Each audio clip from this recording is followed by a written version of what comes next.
The broadcast is now starting. All attendees are in listen-only mode. Good evening, friends, and welcome on Connect Easy. We have a wonderful session today, jointly with All Gujarat Federation of Tax Practitioners, also with a Tax Bar Association Bhopal, and also we can see on screen Gwalior Tax Bar Association President Sir Anil Agarwal Sir.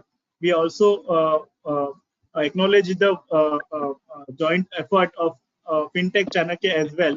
So this is a joint session by all of us for the benefit of the fraternity. We welcome all our guests and the keynote speaker, CA Ketan Vajani sir is already present here, immediate past president, the Chamber of Tax Consultant from Mumbai. We welcome you, sir, and thank you so much for accepting our invitation. So friends, first would like to request Advocate Hiren Vakil sir, President, All Gujarat Federation of Tax Practitioners, for welcome address for all the attendees. So over to you, sir. Thank you, Virag bhai. On behalf of All Gujarat Federation of Tax Consultants, I echoed a very good winter evening to CA Ketan Vajani, CA Naveen Khariwal ji, CA Aanchal Kapoor ji, and all our dear good listeners in this webinar to analyze the Union Budget 2023 presented by Honorable the Finance Minister Nirmala Sitharamanji, her fifth consecutive. And a very warm welcome to one and all. I must congratulate CA Virag Shah for keen interest in organizing budget speech and inviting the experts in the field. So far as Finance Bill 2023 is concerned, there is nothing to be benefited by taxpayer except the maximum rate taxpayer got reduced to 39%. Secondly, discrimination of threshold limit for the same category of the taxpayer in terms of status, that is individual, and having age of less than 60 years. One having 2.5 lakhs under old regime and rupees 3 lakhs who opted to pay under new regime. I think Ketan bhai as a keynote speaker and Naveen Khariwal as the expert is the best person to analyze why such discrimination so far as threshold limit is concerned. The post of Joint Commissioner Appeals proposed to be created. Friends, old wine in a new bottle. With these, I thanks to Virag bhai. Thank you very much. Over to you, back. Thank you so much, sir, for your opening remarks and a welcome address for the attendees. Would like to request now Anil Agarwal, sir, of Gwalior Tax Bar Association, for his welcome address. तो short में इतना ही बोलूंगा। आप सबको बहुत बहुत धन्यवाद, बहुत बहुत स्वागत है आप सबका, और विशेष धन्यवाद विराज भाई का जो इस कार्यक्रम को पूरा कोऑर्डिनेट कर रहे हैं। अब अपन ज्यादा टाइम न लेके ज्यादा टाइम अपन स्पीकर को देंगे तो ज्यादा बेनिफिशियल रहेगा। Thank you Anil sir. So would now like to request Advocate Nilesh Kushwaha ji for his address. नमस्कार सर, थैंक्स विराग सर। आपने आज हमारी टैक्स बार एसोसिएशन भोपाल और ग्वालियर बार एसोसिएशन को इसमें ज्वाइन किया, और स्पीकर्स को भी मतलब काफी अच्छा आज का प्रोग्राम हमारा होने वाला है बजट पे, तो आप सभी को धन्यवाद sir. Thank you sir. Advocate Rajul Arya sir, president bar association from Bhopal. Thank you Viraj ji, हमारे साथ आपका कार्यक्रम पहले भी हुआ है और काफी प्रयास करके और काफी अच्छे स्पीकर ले आते हैं, उसके लिए आपको बधाई। आज के स्पीकर केतन भाई, नवीन भाई और पैनल पे मौसम जी, इन सब के लिए भी बहुत बहुत वेलकम। और जैसे हमारे सीनियर ने कहा कि मैंने भी अभी एक किसी प्रेस में वही मैं भेजा कि आंकड़ों की बाजीगरी, अल्टीमेटली बजट में कुछ नहीं है, 5 लाख 7 लाख घुमा फिरा के वहीं पर ही है। मुझसे प्रेस वाले ने भी पूछा, मैंने कहा 5 लाख तो है, लेकिन अगर 5 लाख से 5 लाख 1,000 हो गए तो फिर चलेंगे 12 के भाव। वही स्थिति है कि 7 लाख तो 1.5 लाख प्लस 50,000 7 लाख चीज है। अल्टीमेटली आपने बाजी करी, जनता को खाली घुमाना फिराना, ठीक है। थोड़ा बहुत माइनर बेनिफिट्स मैं समझता हूँ बजट में रहे हैं। एक वो कुछ जैसे प्राइवेट एम्प्लॉइज को उन्होंने लीव एनकेशमेंट पे एक बेसिक अमाउंट बढ़ाया है, 3 लाख से 25 लाख कुछ किया, तो कुछ बेनिफिट्स हैं। अल्टीमेटली बाकी चुनावी बजट है, कोई खास कुछ चीजें नहीं है। और इन डेप्थ एनालिसिस तो हमारे जो स्पीकर्स हैं ये लोग कर पाएंगे। तो मैं वापस विराग जी को देता हूँ कि कार्यक्रम को आगे बढ़ाएं। Thank you. Thank you, sir. We also acknowledge the presence of Advocate Manoj Parakji, Secretary, Tax Law Bar Association Bhopal, who always help us. And now, without wasting much time, would like to invite CA Ketan Vajani, sir, who required no introduction. He is very famous across India, who is one of the renowned direct tax speaker as well, and who is a contributor in many journal and article as well, who is immediate past president the Chamber of Tax Consultant Mumbai. In his president term, we have seen the growth of chamber at multifold. So we welcome you, sir, with this word. Would like to tell that we are live now as of now and go to a webinar on LinkedIn, on Facebook and YouTube as well. So with this word, would like to request you to address the attendees, sir. So over to you, Ketan, sir. Good evening, Virag bhai. Thank you so much, first of all, to Virag bhai and in fact all the associations, all Gujarat Federation of Tax Practitioners, the Gujarat Tax Bar Association, Tax Bar Association of Bhopal, all of you who are involved in this activity of arranging this webinar. Sir, the audio quality is not better. If you can change that audio of previous one, that will be better. Previous one was better, sir.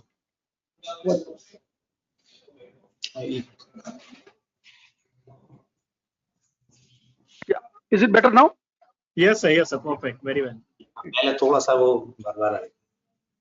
Okay. So, yeah. Sorry for this problem. So, good evening to one and all, and thank you so much for for giving me this opportunity to speak to all of you today evening. In fact, let me compliment Virag bhai and entire team, all the association, all the office bearers of this association, to arrange a webinar on finance bill on 1st of February itself is a courageous step actually, because on 1st of February where, people are yet to understand what is the implication of the finance bill, you guys are going ahead and arranging a webinar that to inviting faculty from Bangalore. Naveen Khariwal ji is also going to be the speaker.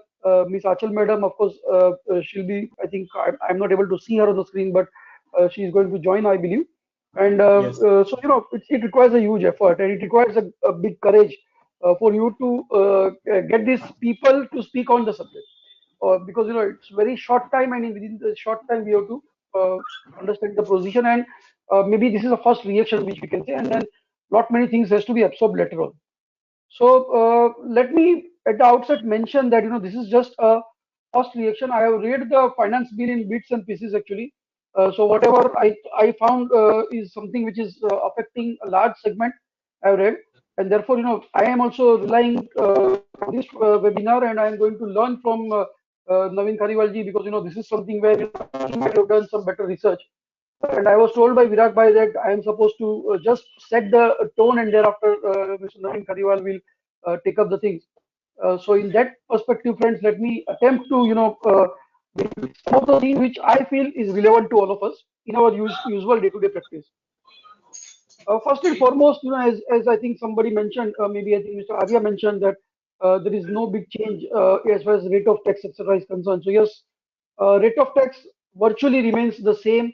Of course, for the new regime, now we have to understand one thing, that probably the message which comes up is very clear, that new regime is going to be the order of the day, and therefore all the assessees who have been using the earlier regime should now reconsider the calculations, should go back to the drawing board and should rework their strategy as to whether new regime is attractive enough for them. Probably yes, because now further the rates have gone down for new regime, and therefore yes, there is a good case for one to believe that new regime will be all the more attractive as it was as compared to what it was earlier. in the old regime, we are not going to get some of the deductions like HRA or maybe housing loan interest or repayment, etc., ATC, all those things. This will have some impact on ELSS investments also, of course, because now people will not be making ELSS investments. So to an extent, it is counterproductive for the ELSS industry. But yes, that is what it is. So one has to understand that these things are going to be maybe the order, I mean, of the situation of the past, and going forward probably the new regime is something which one will be more keen on. We can also see, even for that 87A, if you are under new regime, you are going to get concession till your income is 7 lakh. Otherwise, it will be 5 lakh. So for all practical purpose, we are told that now we are in fact given a clear-cut indication that please go for new regime. Eventually, one should not be surprised. Maybe 1 or 2 years down the line, this new regime is the only regime available, and therefore the old regime might be given a go by actually. Maybe 1 or 2 years down the line. I would have been in fact happy, if they would have done it now, even now.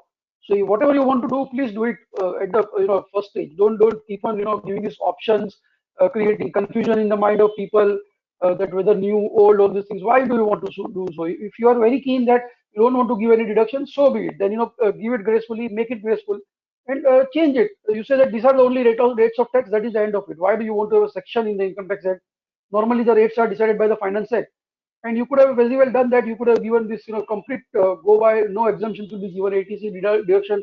I want to remove the section 24, interest on house property, etc., etc., so on and so forth. And be courageous enough to say that. But this is how the things keep on happening. Probably in the process, the professionals like us, the chartered accountants, keep on making the calculations only and advising the client, as to what is beneficial for a particular client. All said and done, new regime is the one mantra which the finance minister says that you go for it actually. Also, one good thing is about surcharge reduction. Of course, so surcharge has been reduced. The maximum, which was at 37%, will now be not more than 25% at least. So those assessees who are in the tax bracket of more than 5 crore rupees are going to get a substantial gain vis-a-vis the surcharge at least.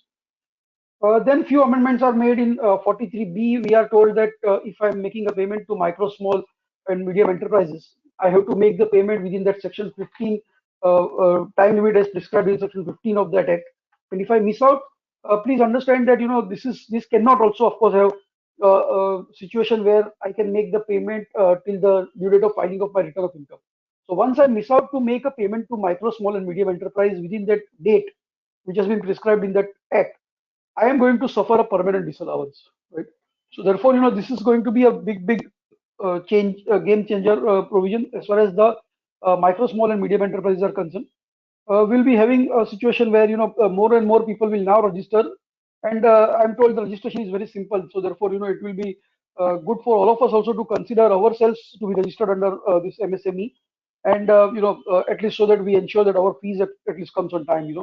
So that is also one more thing which one will have to see. 44AD, 44ADA.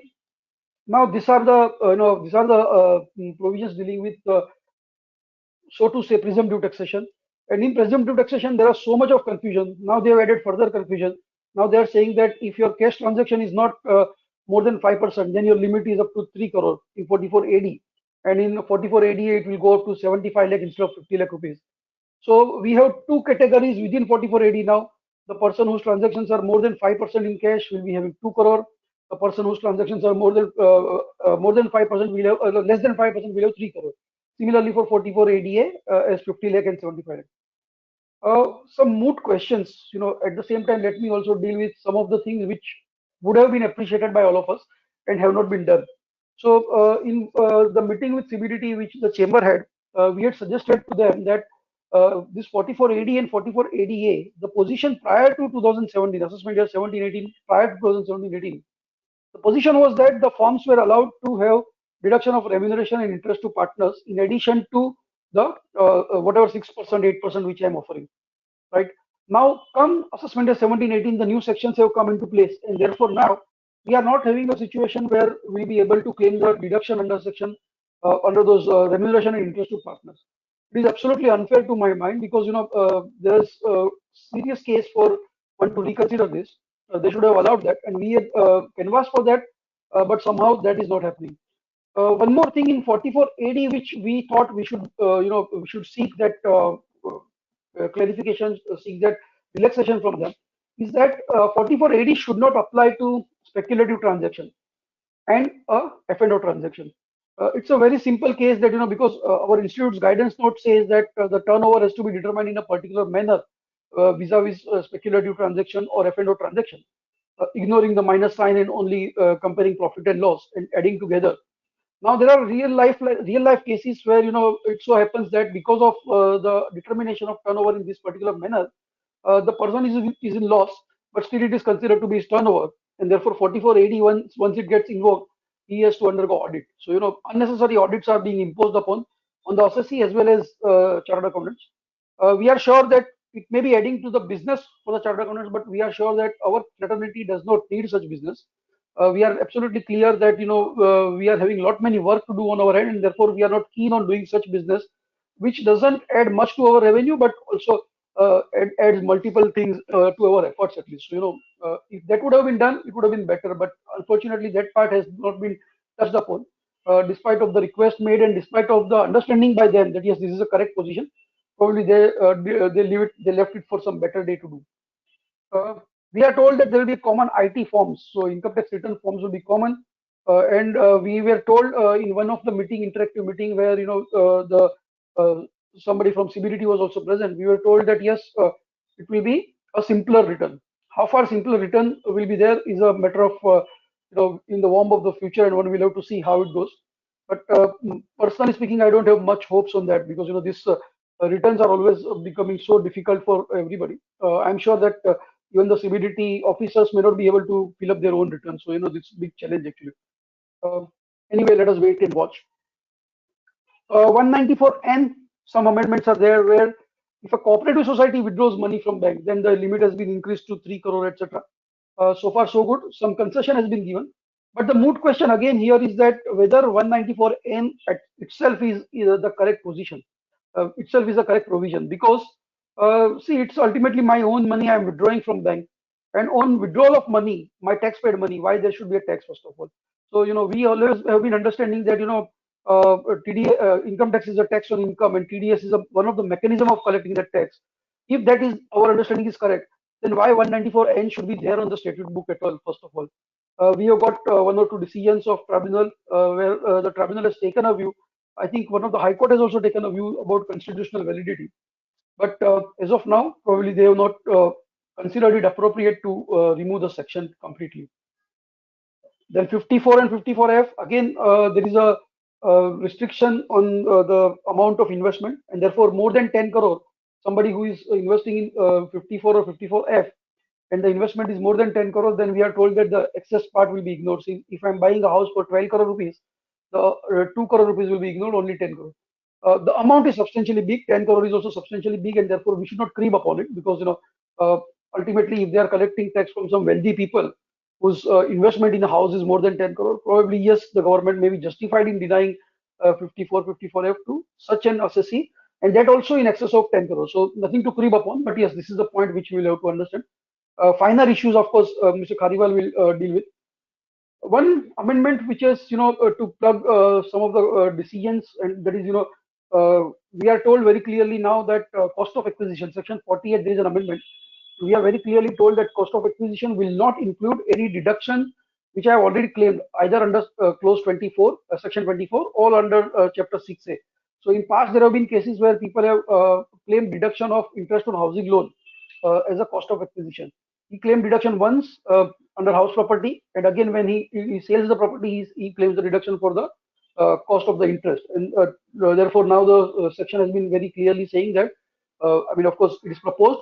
It says that such a interest will not be available as a deduction. Then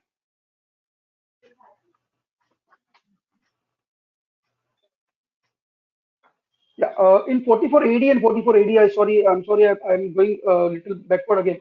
44AD and 44ADA, they have not removed, they have increased this limit from 3 crore and 50 lakh, etc. But let me tell you, in fact, that 44AD is not a section which normally people prefer because of this provisions. that you cannot get the deduction of your interest and remuneration to partners. And as far as 44ADA is concerned, they are saying that 50% will be the amount which will be deemed to be the income of the assessee. Now, all of us as a professional know that 44ADA, 50% is certainly not my income. If I am a chartered accountant who is earning more than 50 lakh rupees, or even say a decent amount, maybe 35, 40 lakh rupees in a year as my gross collection, then certainly my fees, my income portion is not 50%. It may be 25 to 30%, and we therefore recommended that it should be cut down to 25 to 30%. Somehow that has also fallen to deaf ear, and we are not having any amendment there. Ideally, it should go down to at least 30%. That is what our feeling is. We have been requesting that under 194J, the threshold of 30,000 rupees, which has been provided for long, many years back now, we have lived with this 30,000 rupees, the TDS and professional fees for all of us, in fact, is a peanut amount, and therefore it should ideally go to at least 1 lakh rupees. That is also not considered by anybody, despite of repeated representation on this. It is not going in the right direction, unfortunately. One more amendment, which I think was mentioned by Mr. Vakil when he was addressing, was about that joint CIT appeal will be now dealing with the appeal. And we are also told that even the present appeals, which are there before the CIT appeal, may also be transferred to, some of the appeals may be transferred to joint CIT appeal. So far, so good. We are happy that the appellate mechanism will move faster. We are happy on that. But the worry is this, that ultimately they are dealing with an amount. So they are saying that if there is an amount below some threshold, it may be transferred to the joint CIT. Now, the legal issues, if the issue is a legal issue, though the amount may be small, but the issues are legal, I have my own doubts whether the joint CIT appeal will be the appropriate forum, whether they will be dealing with the legal issues in the correct manner in which it is required. And today the amount may be small, today the quantum may be small, but there might be a repetitive issue. Same issue might crop up in the subsequent year, and where the amount is higher. Now, in such a situation, a legal issue to be dealt by somebody who is lesser than a CIT appeal will be, something which probably doesn't go well, at least to me. I feel that the correct way to handle was that, to appoint more and more CIT appeal to expedite the process of completing the appeal before the CIT appeal, rather than giving these powers to the joint CIT appeal. Because we have seen even the CIT appeals dealing with some of the legal issues in not so great manner. Now, I mean, I should not use so many words, but we have seen, all of us, that how the appellate authorities are dealing with some of the legal issues. When it goes purport down to further to the joint CIT appeal, I think we are going to have some further difficulties in explaining our legal issues to them. Some 143(1), etc. will go at, and all those things. One more amendment is there in 142(2)(a), where we are now told that other than the valuation, they will be also having a power. The assessing officer will have the power to refer to cost accountants for some valuation of any costing, etc. And there are some amendments vis-a-vis inventory valuation. I think Naveen, you will deal with that very well. So that is also going to create some more problem. We'll have to, of course, go to the fine print, understand again and again as to whether it is hurting me, and if yes, what is the way in which I should look at it actually. So far, as far as the election budget is concerned, yes, the attempt has been made to deal with all the assessees who are smaller assessees, and therefore giving some concessions to somewhere here and there. But my only grievance is that, why only new regime? The same benefit should have been given to the old regime assessees also.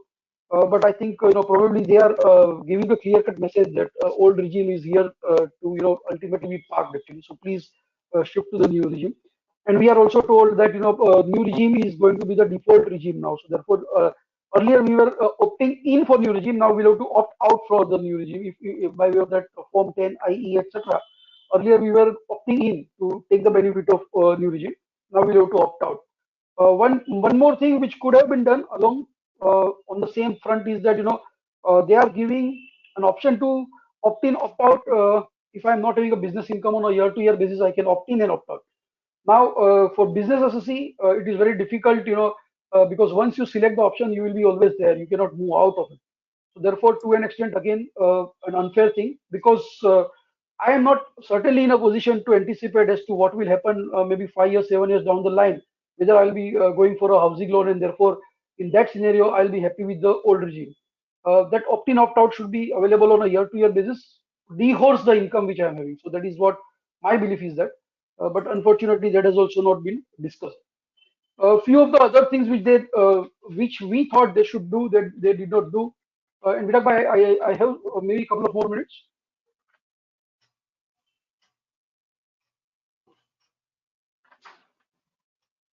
Yeah, so we have been seeking about some amendment in relation to deduction out of capital gains. So today my capital gains is chargeable to tax despite of the fact whether I have realized the money or not.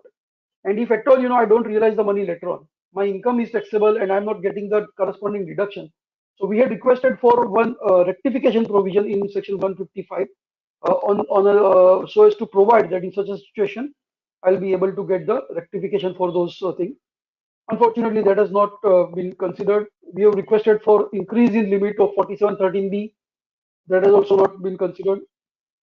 And about the penalty in underreporting and misreporting, there is always a confusion because just because my case has been classified as misreporting, actually it may be a case of underreporting, but it has been classified as a misreporting by the assessing officer only with the purpose of denying me the immunity benefit. And in such a situation also, when I travel down to the appellate authority, my right of immunity goes away. So we have requested that something should be done on this front.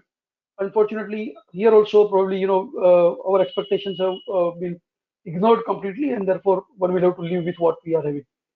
With that, I think, friends, lot many things can be said, but yes, as I said, these are just the first reaction, and I think Naveen ji has done better work. He might have studied the provisions in greater detail, so I would not take much of your time.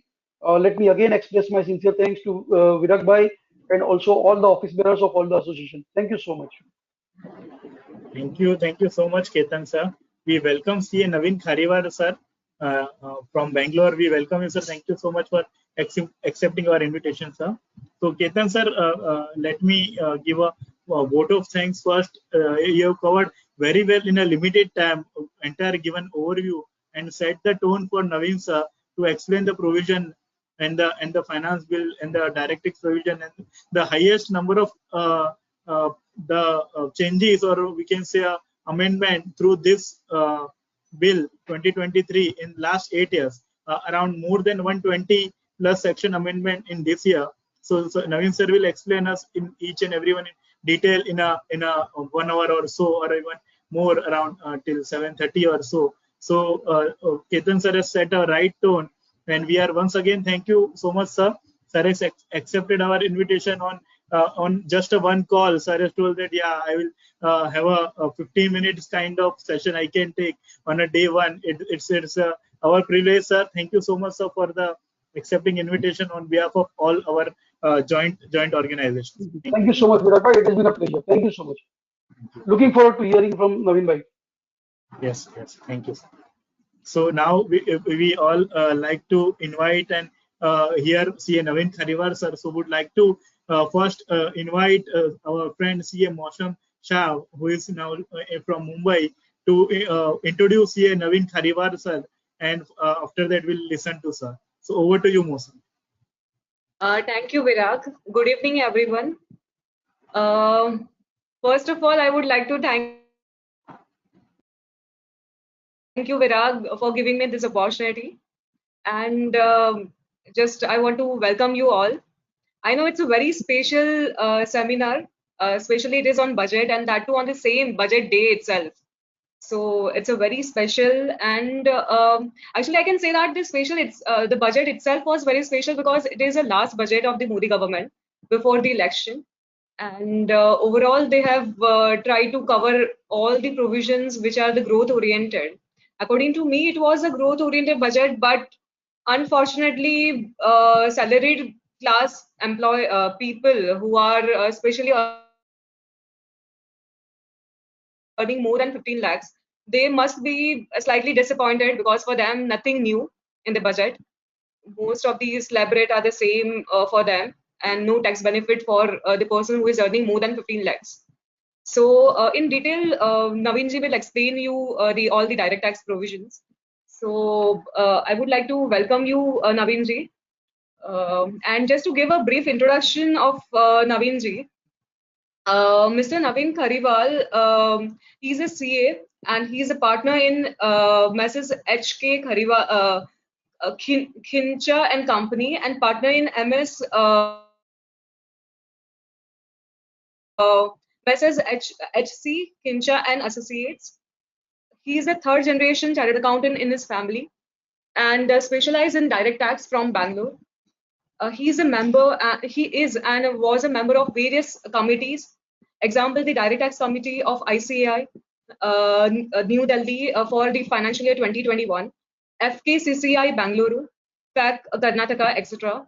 And not only that, he is a speaker in the various organizations and various seminars conducted by the various branch of ICAI. So with this brief introduction, I would like to welcome you, Naveen ji, and over to you. Thank you. Thank you for your kind introduction. I can see dignitaries on my screen, starting from, on the top left-hand side of the screen. CA Virag Shah, founder, Connect Easy. Then I can see, Ketan Vajani sir, who is our immediate past president of CTC. And beside him, I can see Shri Anil Agarwal ji, President, Gwalior Tax Bar Association. And then when I come down to my left is the person who's introduced me, CA Mosam Darshan Shah. Thank you, madam, for your my kind introduction. And then I can see Advocate Rudul Arya ji, President, Tax Law Bar Association, Bhopal. So now, my dear friends, what this budget has in store for you, I can only, discuss to the extent I have managed to study. So if you see, there are, as Ketan Vajani rightly pointed out, there are 122 amendments made in this budget. So straight away, dwelling into the provisions upright, there are 122 amendments made in the budget. We cannot, at the look of it, I cannot decide, whether it was, it has an impact. How far is the impact now? Immediately, we cannot visualize it, but there is a devil in the fine print. As you go on analyzing, and as 1 or 2 days pass by, and when we sit and analyze clause to clause, and when we try to, reconnect several sections, then you can know, actually what would be the, the impact. In any case, as madam, was telling even before this budget, that basically I am also from middle class, and I know the pressures which are being felt by the middle class, and I am sure, that she has not disappointed the middle class at all. Basically, she has not brought an increase in the tax rate at all. So basically, if you see, my dear friends, madam has fulfilled her promise. She did not tinker with the old tax rates, but she has made the new tax regime more attractive to the common man, basically. And there is old tax regime, it continues side by side along with the new tax regime. So old tax regime, if you see, there are no amendments at all, it continues to be the same. There are some tinkering, around about 5 amendments in the new tax regime. We will go through, we will try to go through and try to complete as much as possible within the 1 hour time which is given. I have tried to prepare a PPT. I'll just share the PPT with the participants and then we can move forward.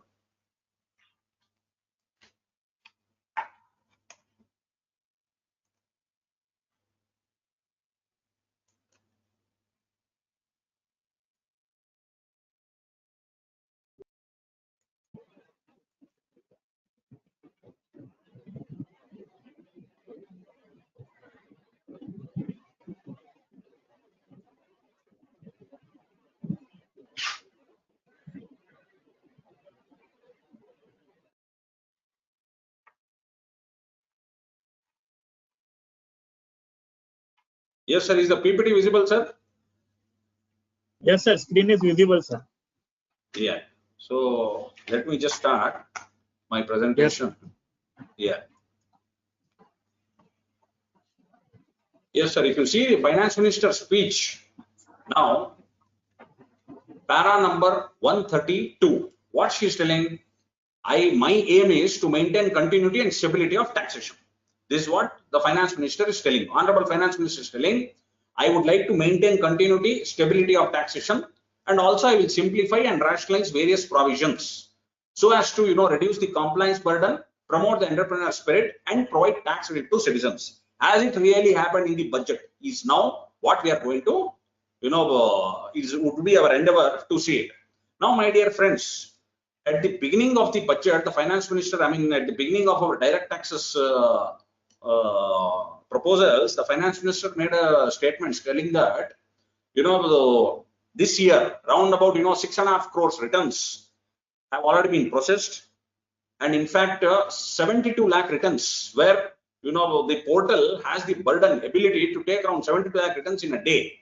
Further, the average processing period has reduced from 93 days when compared to financial year 13-14 to 16 days now, which is, a fantastic achievement. 93 days in 13-14 to now just 16 days. So return filed today and getting processed within next 16 days. In fact, many of my clients have called up and we have filed the return today, and next day itself you are getting the refund. If you have filled up everything correctly, the PAN, Aadhaar, bank account is linked, nominated for refund, etc. Refund also falls into the kitty of the taxpayer on the very next day.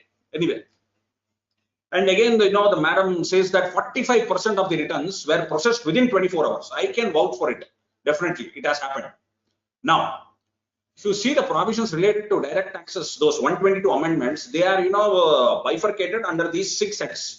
Rates of income tax, socio-economic welfare measures, ease of compliance, widening and deepening of tax base, anti-avoidance, improving compliance and tax administration, rationalization of provision, and others. We will go in the same manner. How, the finance minister has made the amendment. These are all the various proposals for amendments, 122 amendments, which have been, bifurcated into these 7 heads. Now, personal income tax. Now, there are 5 amendments, my dear friends, and these amendments are only in the new regime. Yes, much awaited new regime, and she has done well. Nothing to done in the old regime. The old regime is kept as it is. Now, what are the 5 amendments done in the new regime? Rather, 5 proposals done in the new regime. The first one, as you know, my dear friends, under both the regimes, up to 5 lakhs, you need not pay any tax. There is 87A rebate. So, up to 5 lakhs, you will get rebate and you need not pay a single penny of tax. Now, for that first amendment, what has madam done? Now, 87A, she's telling only for the new tax regime, I extend the income from 5 lakhs to 7 lakhs. So, up to 7 lakhs, you need not pay a single penny to the government of India. That is the first amendment made vis-a-vis personal taxes. That will happen only under the new regime. So, that rebate limit, what was 5 lakhs, the 12,500, which you remember our chartered accountant friend, brought in 2014. At that time, 12,500. He brought that, up to 5 lakhs. There was thumping of desks, thinking that income was exempt. It wasn't exempt, but there was a indirect way of making it exempt by giving it rebate under 87A. So now this 5 lakhs has been extended to rupees 7 lakhs only under the new regime. Proposal number 2. I told you 5 amendments regarding the new tax regime. What is the second proposal? Now, second proposal, my dear friends, this new tax regime, it had, 6 slabs. Up to 2.5 lakhs, it was nil. Your up to 5 lakhs, you are getting rebate, etc. Next 2.5 lakhs, 5%. Next 2.5 lakhs, 10%. Next 2.5 lakhs, it went on increasing every 2.5 lakhs. So this now, madam has tinkered with that, and the 2.5 lakhs has now become, first of all, those 6 slabs have now been reduced to 5 slabs, and 2.5 lakhs have now been increased. Exemption limit is increased to rupees 3 lakhs. So what are the new slab rate? Now, the new slab rate would be 0 to 3 lakhs is nil, 3 to 6 lakhs is 5%, 6 to 9 lakhs is 10%, 9 to 12 lakhs is 15%, 12 to 15 lakhs is 20%, above 15 lakhs is 30%. Welcome amendment. Now, with this, what happens? Earlier, how much I used to pay on 15 lakhs tax? Now, how much I am paying tax on 15 lakhs? What is the saving for a common middle class individual? We will see. Now, if you see, my dear friends, up to 9 lakh, if you up to 9 lakh now, it is only 10%. That means, meaning to say, I'm now going to pay an individual with income of 9 lakh will be required to pay only 45,000. This is only 5% of his or her income. 45,000 divided by 9 lakhs, just 5%. Earlier, what was happening? If you see here, earlier it was more because it was 2.5 lakhs, and then now up to 9 lakhs, she's telling it is only 10%. Thereby, you are going to pay only 45,000. Now, that if you see average, on an average, the rate of tax is just 5%. It is a reduction of 25% on what one would have paid earlier in the new tax regime. 60,000 rupees reduction of 25%. What was 60,000 now has become only 45,000. Similarly, an individual with an income of 15 lakh rupees would now be required to pay only 1.5 lakhs or 10% of his or income. A reduction of 20% from the existing tax liability of 1,87,500.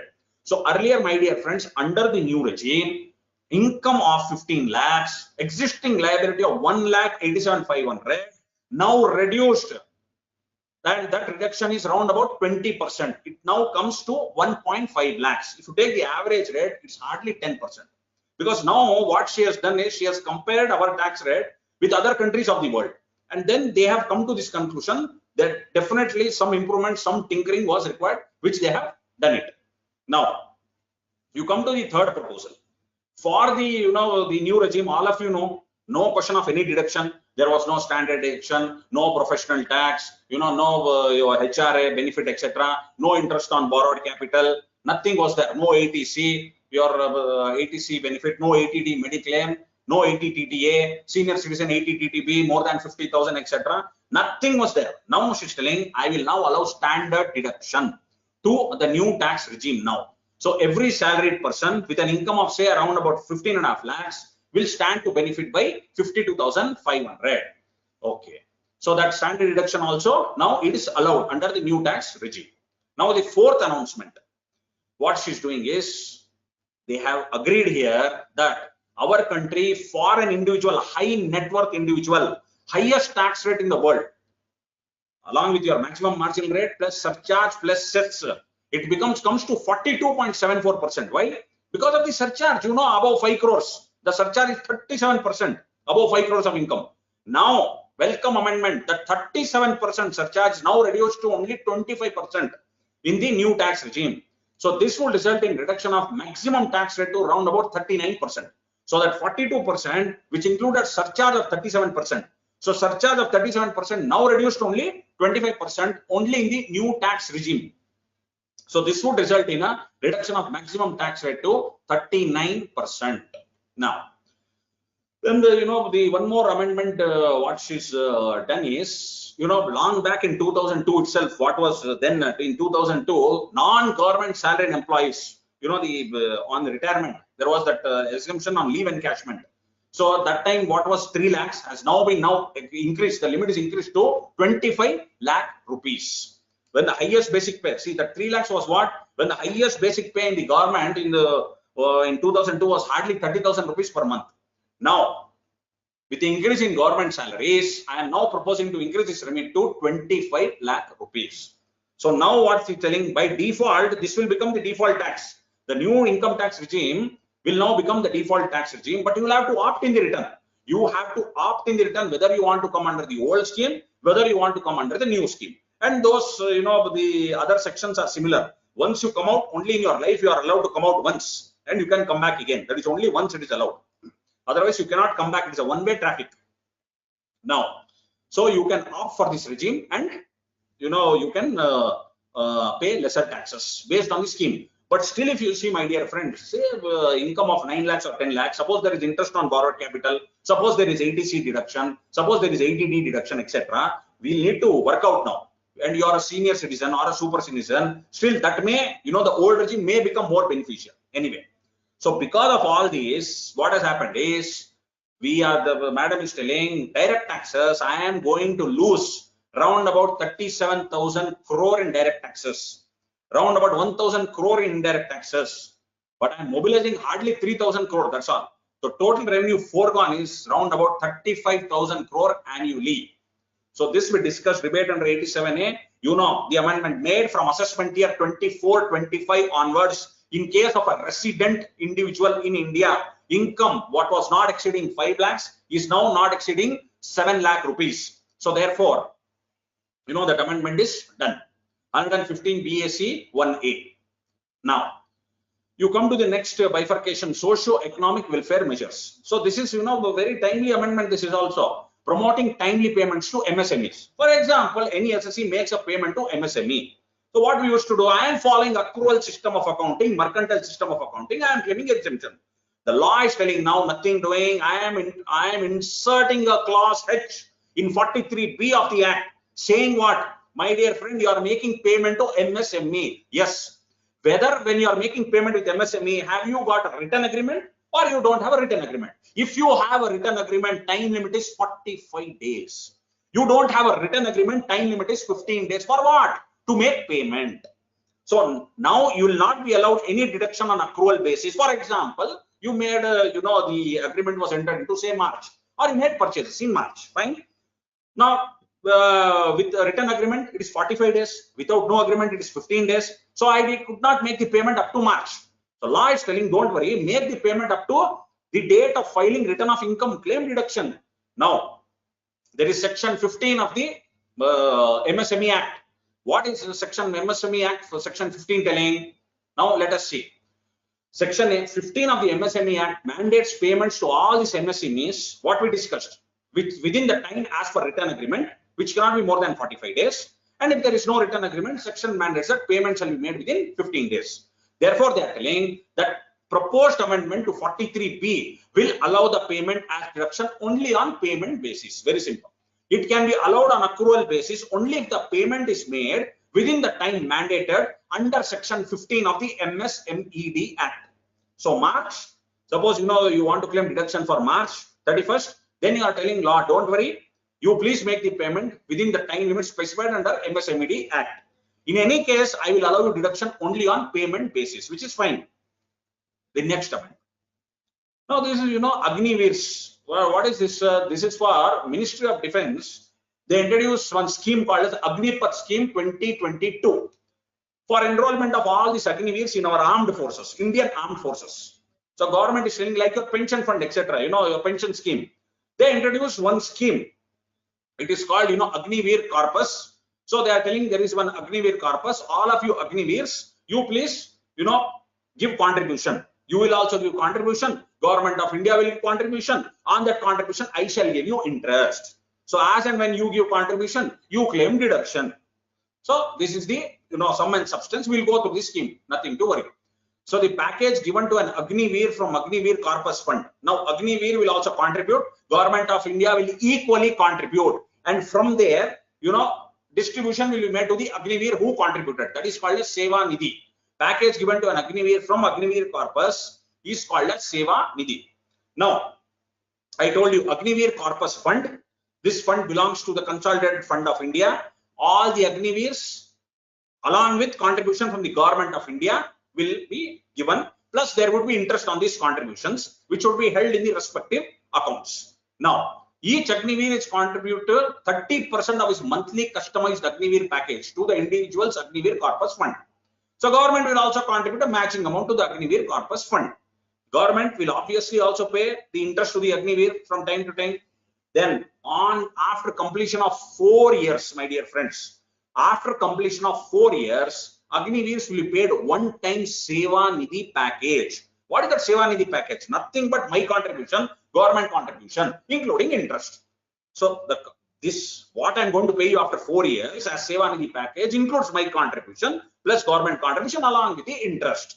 Now, again they are telling I am introducing a exemption section now 10 within bracket 12C, saying what? Any payment received from the Agniveer Corpus Fund by a person, Agniveer, enrolled under the Agnipath Scheme 2022 or the nominee of such fund shall be exempted from income tax.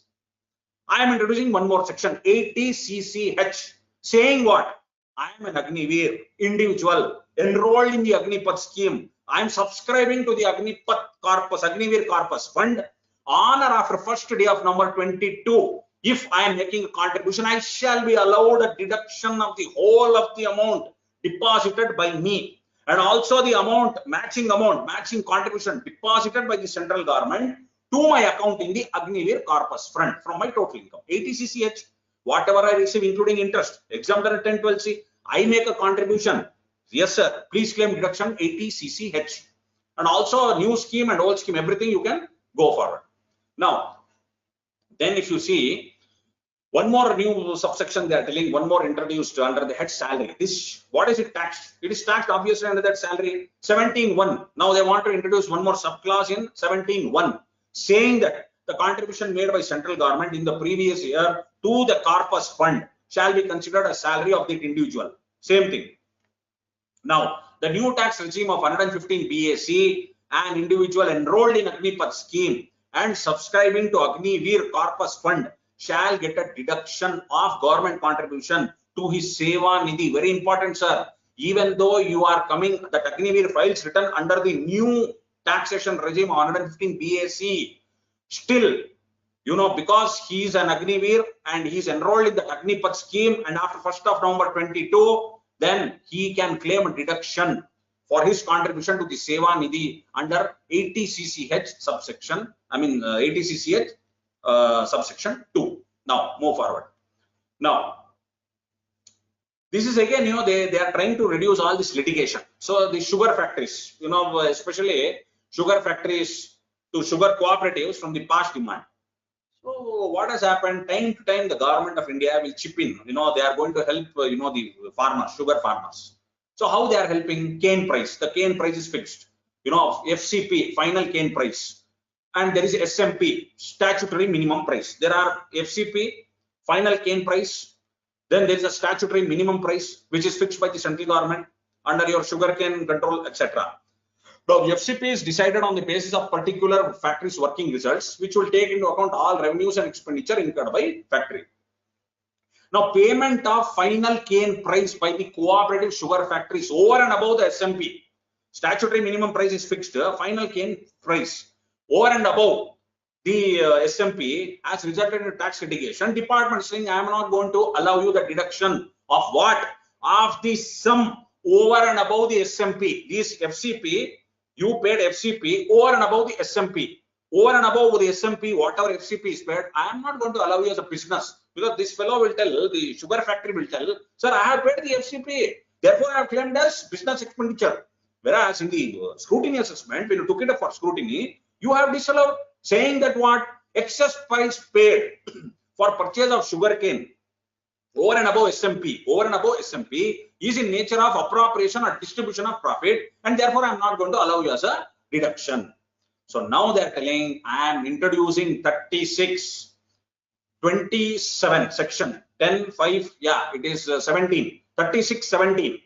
I am introducing a new section 36(17) hereby to amend subsection 1 of 36 to provide that amount paid for purchase of sugarcane by whom? By the cooperative societies engaged in manufacture of sugar at a price which is equal to or less than the price fixed by or fixed with the approval of government. It shall be allowed as a deduction for computing business income of the sugar of cooperative factories. Welcome amendment. So this they are telling, you know, amendment is from applicable from 1st April 16, that is by Finance Act 15. Now move forward. This is again an interesting amendment, you know, increasing threshold limit for cooperatives to withdraw cash without TDS. You know that. So that what are they telling? You know, suppose you are a non-filer, you know, 194N, that banking company or cooperative society, you know, they are engaged in carrying on business of banking or post office. At the time of payment of such sum in cash to any person, deduct an amount equal to 2% of such sum as income tax. And then, you know, the requirement to deduct the tax applies when?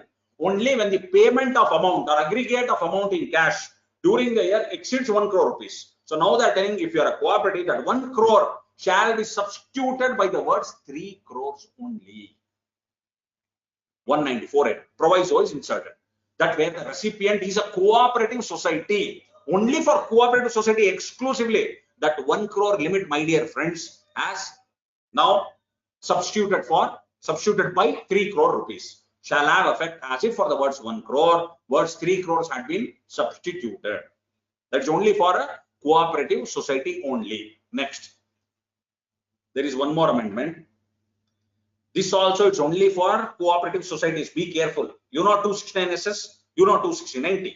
What is 269SS? No person shall take from any person any loan or deposit otherwise than by account pay check or account pay draft or online transfer through a bank account if amount of such loan or deposit is 20,000 or more.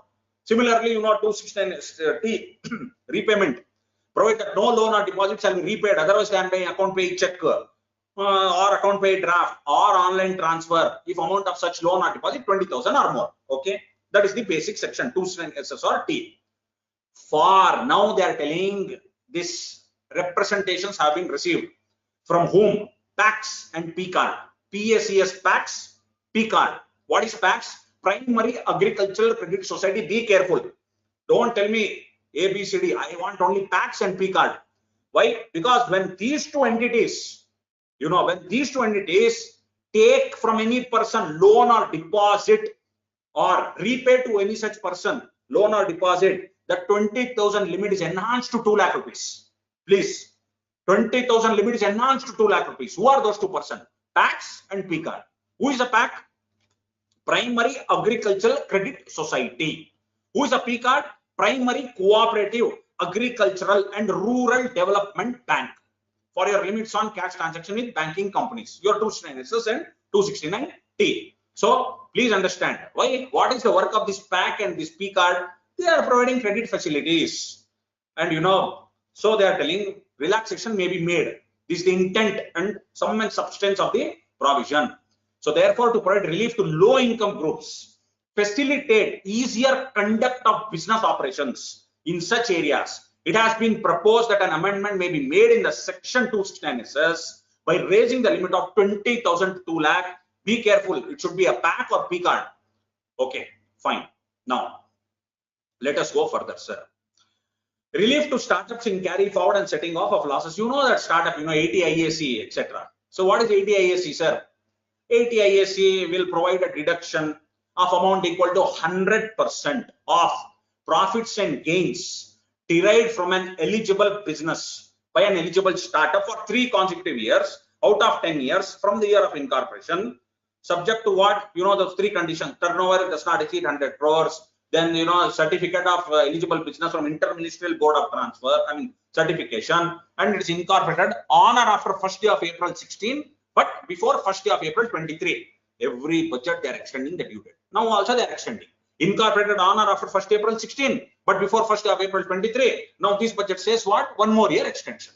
It is now, up to 1st of April 2024. In order to further promote development of startups in India and to provide them with a competitive platform, it is now proposed to amend the provisions of 80 IAC so as to extend the period of incorporation of eligible startup to 1st day of 2024. That's all. One more amendment, my dear friends, with regard to 80 IAC is regarding section 79. What is section 79? You are carrying 79, restriction. Year in which you are incurred the loss, year in which you are setting off the loss, 51% of shareholding should remain same. Basically, what is it? Company in which public is company other than which company in which public is substantially interested. Simple. So now what are they telling? But some relaxation has been provided in case of eligible startup, which is referred to in 80 IAC. There they say the condition of continuity of at least 51% shareholding not applicable to the eligible startup if all the shareholders of the company as on the last day of the year in which the loss was incurred continue to hold those shares on the last day of the previous year in which such loss is set off. Additional condition, what was it? That under this relaxation, if it has been incurred, that loss incurred during a period of 7 years, beginning from the year in which such company is incorporated. Naturally, no. See, you are a startup. Beginning, they are telling you are giving me deduction. You are telling me claim 80 IAC. Starting 1st, 2nd, 3rd, 4th, there I may incur losses. Naturally, I will be incurring losses. Where is the question of me claiming the deduction, sir? So they are telling, don't worry. What was 7 years I allowed you, relaxation, to carry forward the loss. Loss is allowed to be set off only if it's incurred in period of 7 years. That is extended to now 10 years. One more amendment. So that 7 years with the period of 10 years contained in subsection 2 of 80 IAC, the time period for loss of eligible startups to be considered for relaxation is also proposed to be increased from 7 years to 10 years from the date of incorporation. Accordingly, what they have done, sir? They have amended, proviso to 79(1), saying that carry forward loss of eligible startup shall be considered for set off under this proviso if such loss has been incurred during the period of 10 years, beginning from the year in which company was incorporated. Now, conversion of gold to e-receipt and vice versa. It does not amount to transfer. Conversion of gold to electronic gold receipt does not amount to transfer, sir. It is proposed to exclude the conversion of physical form of gold into EGR, your electronic gold receipt, and vice versa by a SEBI registered vault manager from the purview of transfer for the purposes of capital gains. No problem. Now, tax incentives to IFSC. You know, IFSC gift city in Ahmedabad. There is nowhere else in India. That gift city IFSC is there only in a gift city in Ahmedabad. So a lot of exemptions and deductions have been given, incentives. So some more incentives have been given. Moving forward. Now there is one more interesting, exemption to development authorities, etc. 10 within bracket 46, you know. So what is this 10 within bracket 46? It provides exemption basically to any specified income arising to any body or authority or board or trust or commission. Now these authorities are what? Which have been established or constituted by under central, state or provincial act, and they should not be engaged in any commercial activity, and they are notified by the central government. Now recently there was a Supreme Court judgment in the case of Ahmedabad Urban Development Authority. We will only stick to what is reasonable, relevant for our amendment. Restriction on undertaking commercial activities by anybody or authority or board or trust or commission notified under section 1046 has been a litigated issue. Recently, Supreme Court in Ahmedabad Urban Development Authority, what it said, it debated on the meaning of the word commercial, saying that the word commercial has the same meaning as a trade, commerce, business in clause 15 of section 2 of the Act. Therefore, sums charged by such notified body, authority, board, trust or commission will require similar consideration, whether it is at cost with a nominal markup or significantly higher, to determine if it falls within the mischief of commercial activity. However, Supreme Court made a very fine distinction in respect of statutory authorities, this 1046, which have been established by the state government or central governments for achieving essentially public functions or services. In such cases, courts have held that the amounts or any money whatsoever charged for the public services are prima facie to be excluded from the mischief of business or commercial receipts, as their objects are essential for advancement of public purposes or functions. Therefore, in view of this judgment of Honorable Supreme Court, it is now proposed to make an amendment so as to include the income of body, authority, board, trust, commission, not being a company, from the scope of 10 within bracket 46, insert a new clause 1046A for their income. Now, what is 1046A? Now, the 1046A proposes to exempt any income arising to these 5 persons, which has been established by or under Central Act with one or more purposes, namely what? Dealing with and satisfying need for housing accommodation, planning, improvement, development of cities, town, villages, regulating and developing any activity for the benefit of general public, or regulating any matter for the benefit of general public arising out of the object for which it has been created, then income is exempt under 10 within bracket 46A. Now, move forward. 15% concessional tax to promote new manufacturing cooperative society. Finance Act 115 BAB has come. What was the amendment, sir? All new manufacturing domestic company set up, incorporated on or after 1st of October 19, which commence their manufacturing or production activity by 31st of March 23.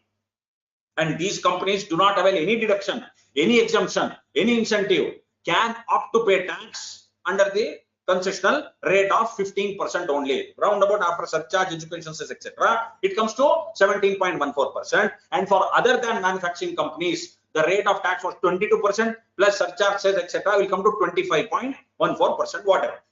So this provision was not allowed for a manufacturing cooperative society. So in order to provide a parity, in order to provide a level playing field between whom? Between the new manufacturing cooperative society and new manufacturing companies. So by providing for concessional tax regime of 15% to new manufacturing cooperative society as well. Therefore, section 115 BAE is inserted in the Act. Ditto provisions, sir. What are the the provisions, or what are the conditions? Ditto conditions. Whatever was there in 115 BAB. So it should be a new manufacturing cooperative society. What is it? There is no question of the total income of that new manufacturing cooperative society shall be computed without claiming any deduction under, you know, whatever your 33AB, 10AA, etc. without claiming any deduction, without set off of any loss carry forward or depreciation from earlier assessment year. If such loss or depreciation attributed to any of the deduction referred to in 2A above, then by claiming, you know, depreciation if any under 32, then, you know, option is exercised by the person in the prescribed manner on or before the filing, before the due date of return under 139(1). Then option so exercised, it cannot be withdrawn. Then the income which has neither been derived from or nor is intended to manufacturing production, if it is this income of cooperative society, it's not with relating to the manufacture, then what will happen? Very simple. You pay tax rate of 22% and no deduction or allowance in respect of any expenditure allowance shall be made in computing such income. So almost similar provisions. Now, regarding this preliminary expenditure, they say ease of compliance. Next amendment, ease of compliance is in claiming deduction on amortization of preliminary expenditure. You know, 35D provides for amortization of preliminary expenses which are incurred what? Prior to commencement of business. Prior to commencement of business or after commencement in connection with the extension of the business or extension of a new project or extension of the new undertaking. So you know that expenses in regard to feasibility report, project report, etc. Now, in order to ease the process of claiming amortization of these preliminary expenses, it is now proposed to amend 35D. You know that 155 years. Now proposed to amend 35D of the Act to remove the condition of activity in connection with these expenses to be carried out by a concern approved by the board. Instead, the assessee shall be required to furnish a statement containing particulars of this expenditure within prescribed period to the prescribed income tax authority in the prescribed form and manner which they are going to come out with. So very simple is telling now. Earlier, you know, this section, what it provided, work in connection with preparation of feasibility report or project report or conducting of market survey, any other survey or any other engineering services would need to be carried out either by the assessee himself or by concern approved by the board. Now they are telling in order to ease the process of claiming amortization, I am now proposing to amend 35D to remove the condition of activity in connection with these expenses to be carried out by a concern approved by the board. Instead, the assessee you only give one statement. Assessee shall be required to furnish a statement containing the particulars of this expenditure within the prescribed period to prescribed authority in the prescribed form in the prescribed manner. Next amendment. What about this presumptive taxation scheme? Very simple amendment, sir. They are telling what was your presumptive taxation scheme for a businessman, 2 crores. 8% or 6% as the case may be. Turnover is 2. For a professional, 44 ADA, 50 lakhs. So 50%. Now they are telling that 2 crores and that 50 lakhs limit of turnover, I am increasing. How much, sir? 3 crores, 75 lakhs. 3 crores for a businessman, presumptive income, and for a professional, that 50 lakhs has become 75 lakhs. With the additional rider, sir, it was not there in the earlier section. Now it's telling, provided 95% of the turnover, 95% of the receipts is in non-cash mode. Very simple. Only 5% cash mode. Now, 2 provisions are mixed up. Don't get confused. Earlier, so if, my dear friend, listen carefully. Suppose your turnover is what the 2 crores become 3 crores, or you know this 50 lakhs become 75 lakhs. So in that 44 ADA and 44 ADA, and in 44 AB also, 44 AB what is there? That 95% of receipts, etc. That will also continue to be there. This 44 ADA and this 44 ADA, here it is 2 crores has become now 3 crores, and 50 lakhs has become 75 lakhs, subject to 95% of the receipts in non-cash mode, only 5% in cash. So what are they telling? Representations have been 44 AB, that is always there, sir, 95% always. That limit is what? 10 crores there. That limit is already 10 crores there. In case of a person carrying on profession required to get audits if its gross receipts profession exceeds 50 lakhs, those opting for and fulfilling the conditions laid in presumptive scheme are exempted from audit under the section. Representations have been received for increasing thresholds for eligibility of availing benefit of presumptive scheme for eligible business and profession in order to benefit more persons in the small and medium segment. Therefore, what the government is saying, I want everything in digital mode. Receipt, digital receipt. Payment, digital payment. So you want to make digital payment, digital receipt, welcome. Your turnover I'm increasing. 2 crores become 3 crores, 50 lakhs become 75 lakhs. Thereby, here 50%, here 6% or 8% as the case may be. Representations have been received for increasing the threshold for eligibility of availing benefit of presumptive scheme for eligible business and profession in order to benefit more persons in the small and medium segment.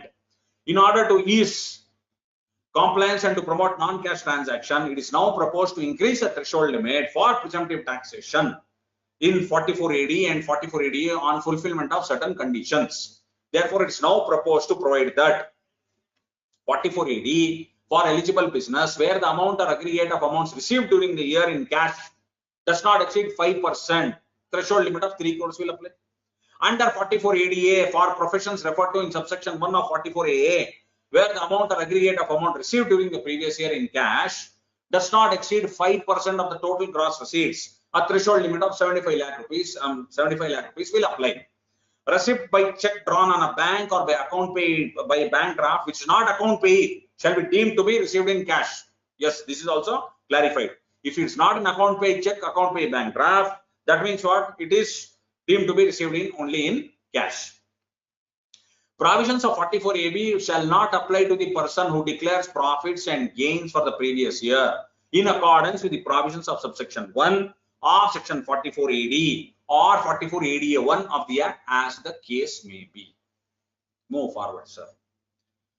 Extending the scope for deduction of tax at source to a lower or nil rate. 197, relates to certificate of lower deduction or nil rate. Lower deduction or nil rate. You are all applying that form 13. You have to apply online only now.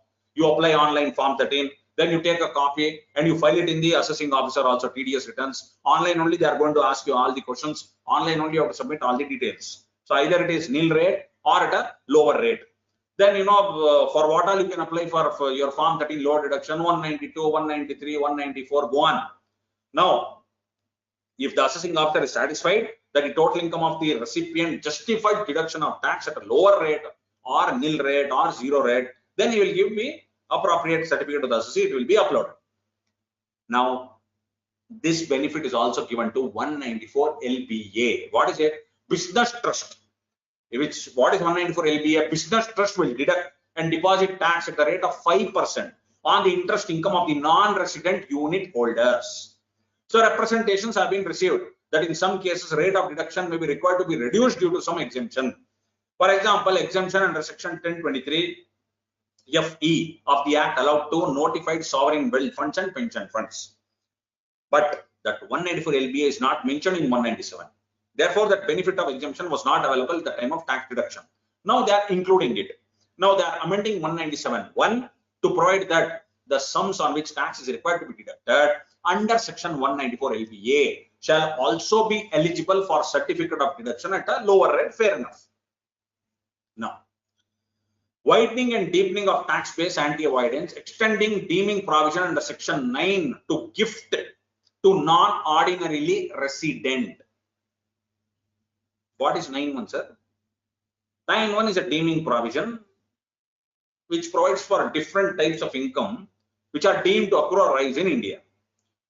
Now, Finance Act 19 inserted subclause 8 in 918, saying that any sum of money exceeding 50,000 rupees received by a non-resident without consideration from a person resident in India shall be deemed to accrue or rise in India. Sum of money, it is referred in 224, 17A. Now, the above amendment was introduced as an anti-abuse provision as certain instances were observed where gifts were being made by person residents in India to non-residents and were claimed to be non-taxable in India by such non-residents. It has come to notice that certain persons being not ordinary resident are receiving gifts from the persons resident in India and they are not paying tax on it. Yes. Therefore, they are telling, I am going to make an amendment in 918 so as to extend this deeming provision to a sum of money exceeding 50,000 rupees received by a not ordinary resident without consideration from a person resident in India. Now, move forward. Removal of exemption from TDS on payment of interest on listed debentures to a resident. 193. provides for TDS on payment of any income to a resident by way of interest on securities. So proviso to 193 provides for exemption from TDS in respect of payment of interest on certain securities. Clause 9 of the proviso to 193 says that no tax should be deducted in case of interest is payable on any security issued by a company where such security is in demat form and it is listed on a recognized stock exchange in India. So therefore, when you are telling that no tax should be deducted, the person, the recipient of interest income, he gets encouragement, or he's encouraged to not to show that interest income. Anyway, you are telling me there is no TDS. So therefore, they are telling I am going to omit that clause 9 because of the underreporting of interest income by the recipient because of the TDS exemption. Therefore, that clause is going to be omitted, and now there will be deduction of TDS. Move forward. TDS and taxability on net winnings from online games. What is 194B? Sir, any winnings from lottery or crossword puzzle or card game, any other game of any sort, of an amount exceeding 10,000 rupees, shall at the time of payment thereof deduct income tax as per the rates in force. What is 194BB? That is your race horses. Race horses in any race course, or for arranging for any wagering or betting in any race course. What is 115BB? Used to provides for the rate of tax on winnings from lotteries, crossword puzzles, including horse races, card games, games of any sort, or gambling or betting in any form or nature. Now the deductors, what they are doing, sir, they are deducting tax on 194B and BB by applying threshold of 10,000 rupees per transaction and avoiding tax deduction by splitting a winning into multiple transactions, each below 10,000, which is against the intention of the legislature. Now again, they are saying there is an online rise in your online games. Recently, there is a spike in the users of online games. So now they are telling we want to bring in specific provision regarding TDS and taxability of online games due to different nature being easily accessible on the internet and computer resources, variety of playing option and payment option. So now they are telling I am going to amend first of all 194B, 194BB, saying what? The deduction of tax under this section shall be on the aggregate of amount, on the amount or aggregate of amount exceeding 10,000 rupees during the financial year. Then amend 194B of the Act to include gambling or betting of any form of nature whatsoever within scope. Amend 194B of the Act to exclude online games from the purview of the said section from 1st of July 23. Why? That online game new section is introduced, 194BA. So this online game goes out of 194B, enters new section 194BA, which is proposed to be introduced for TDS on winnings from online games from that date. So that is after with effect from 1st of July 23. Now continuing the same fashion, they want to now insert a new section 194BA with effect from 1st of July 23 to provide for deduction of tax at source on net winnings in the user account at the end of the financial year. So in case I told you the word net winnings in the user account, in case there is withdrawal from user account during financial year, income tax shall be deducted at the time of such withdrawal on the net winnings comprised in such withdrawal. In addition, income tax shall also be deducted on the remaining amount of net winnings in the user account at the end of financial year. Net winnings shall be computed in the prescribed manner. They will be given.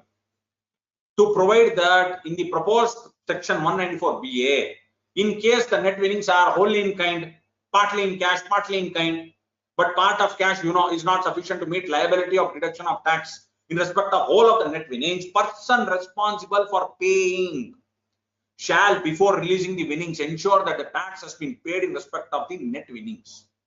On this, my dear friend, important amendment is made in budget 2024 on these guys, where it is partly in cash, partly in kind. There was no penalty, no prosecution. Now, even on such guys, by budget of 23, penalty and prosecution is now levied even on such persons. To provide that if any difficulty arises, fine, giving effect to provisions of new section 194BA, board may with the prior approval of central government issue guidelines for purpose of removing the difficulty, etc. Now, So I told you new section is introduced, and 194 BBJ with regard to tax on winnings from online games. How to calculate the tax? Shall be payable, shall be the aggregate of amount of income tax calculated on the net winnings from such online games during the previous year, computed in the prescribed manner at the rate of 30%, and the amount of income tax with which the assessee would have been chargeable had its total income been reduced by the net winnings referred to above. Now increasing the rate of TCS of certain remittances. So you know what is the 206 TCS? The trading in alcohol, liquor, forest, scrap, etc. 206C1G provides for TCS on foreign remittance through your liberalized remittance scheme on sale of overseas tour package, LRS. Now these are the proposals made under this budget, current and proposed TCS rates. They want to increase the TCS on certain foreign remittances and sale of overseas tour packages. Amendment is proposed in 206C1G specifically. Earlier they are telling what was it? For the purpose of any education, amount of loan remitted is out of loan. Amount remitted outside of India is out of a loan obtained from any financial institution as defined in 80E. What is the present rate, sir? 0.5% of the amount or aggregate of amounts in excess of 7 lakhs. 7 lakhs was the limit. So 0.5% in aggregate of 7 lakhs. There is no change, sir. Don't worry. Then other than education, for purpose of medical treatment, I am remitting funds abroad. That is 5%, not 0.5. For purpose of education other than 1 or for purpose of medical treatment. Other than 1 means what? What is 1? Out of loan obtained. I have taken loan from financial institution. I am funding my daughter. My daughter is going abroad. I have taken loan from financial education institution. I am funding her education abroad. Therefore, what was the TCS? 0.5% of the amount in aggregate of 7 lakhs.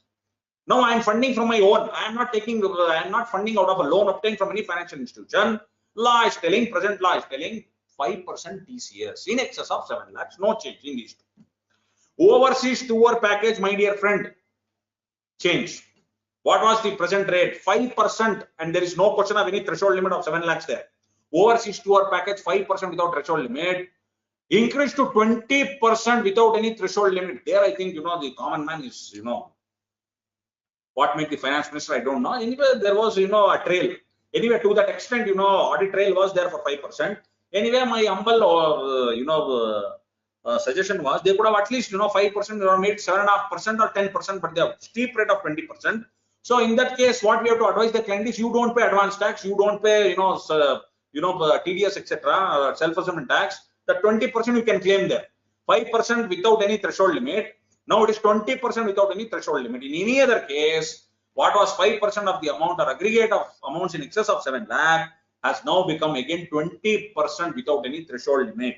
So for education and other than education, for medical treatment, it is still continues to remain 0.5 and 5%. For overseas tour package, what was 5% in other cases also, what was 5% has now gone to 20% and without any threshold limit.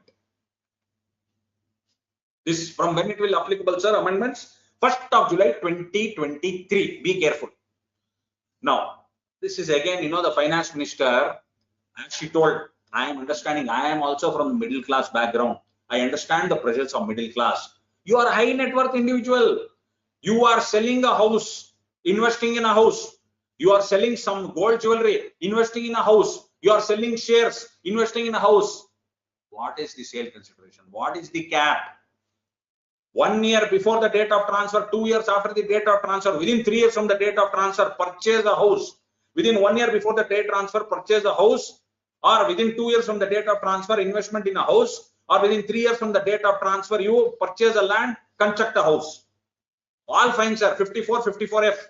54F is other than a residential house. 54 is residential house. Now, what is she telling? Why was 54F introduced? To mitigate the acute shortage of housing and to give impetus to the house building activity. Now it is observed that the huge deductions are being claimed by high net worth, high HNIs, high net worth individuals. You are purchasing very expensive residential houses, and therefore the intent and the sum and substance of the very provision is defeated. Now I am going to put a limit on the maximum deduction that can be claimed by assessee under 54 and 54F to only rupees 10 crores. Yes, now the limit is 10 crores. So even capital gain account scheme, by default, capital gain account scheme is also 10 crores. 54F, capital gain account scheme. Everything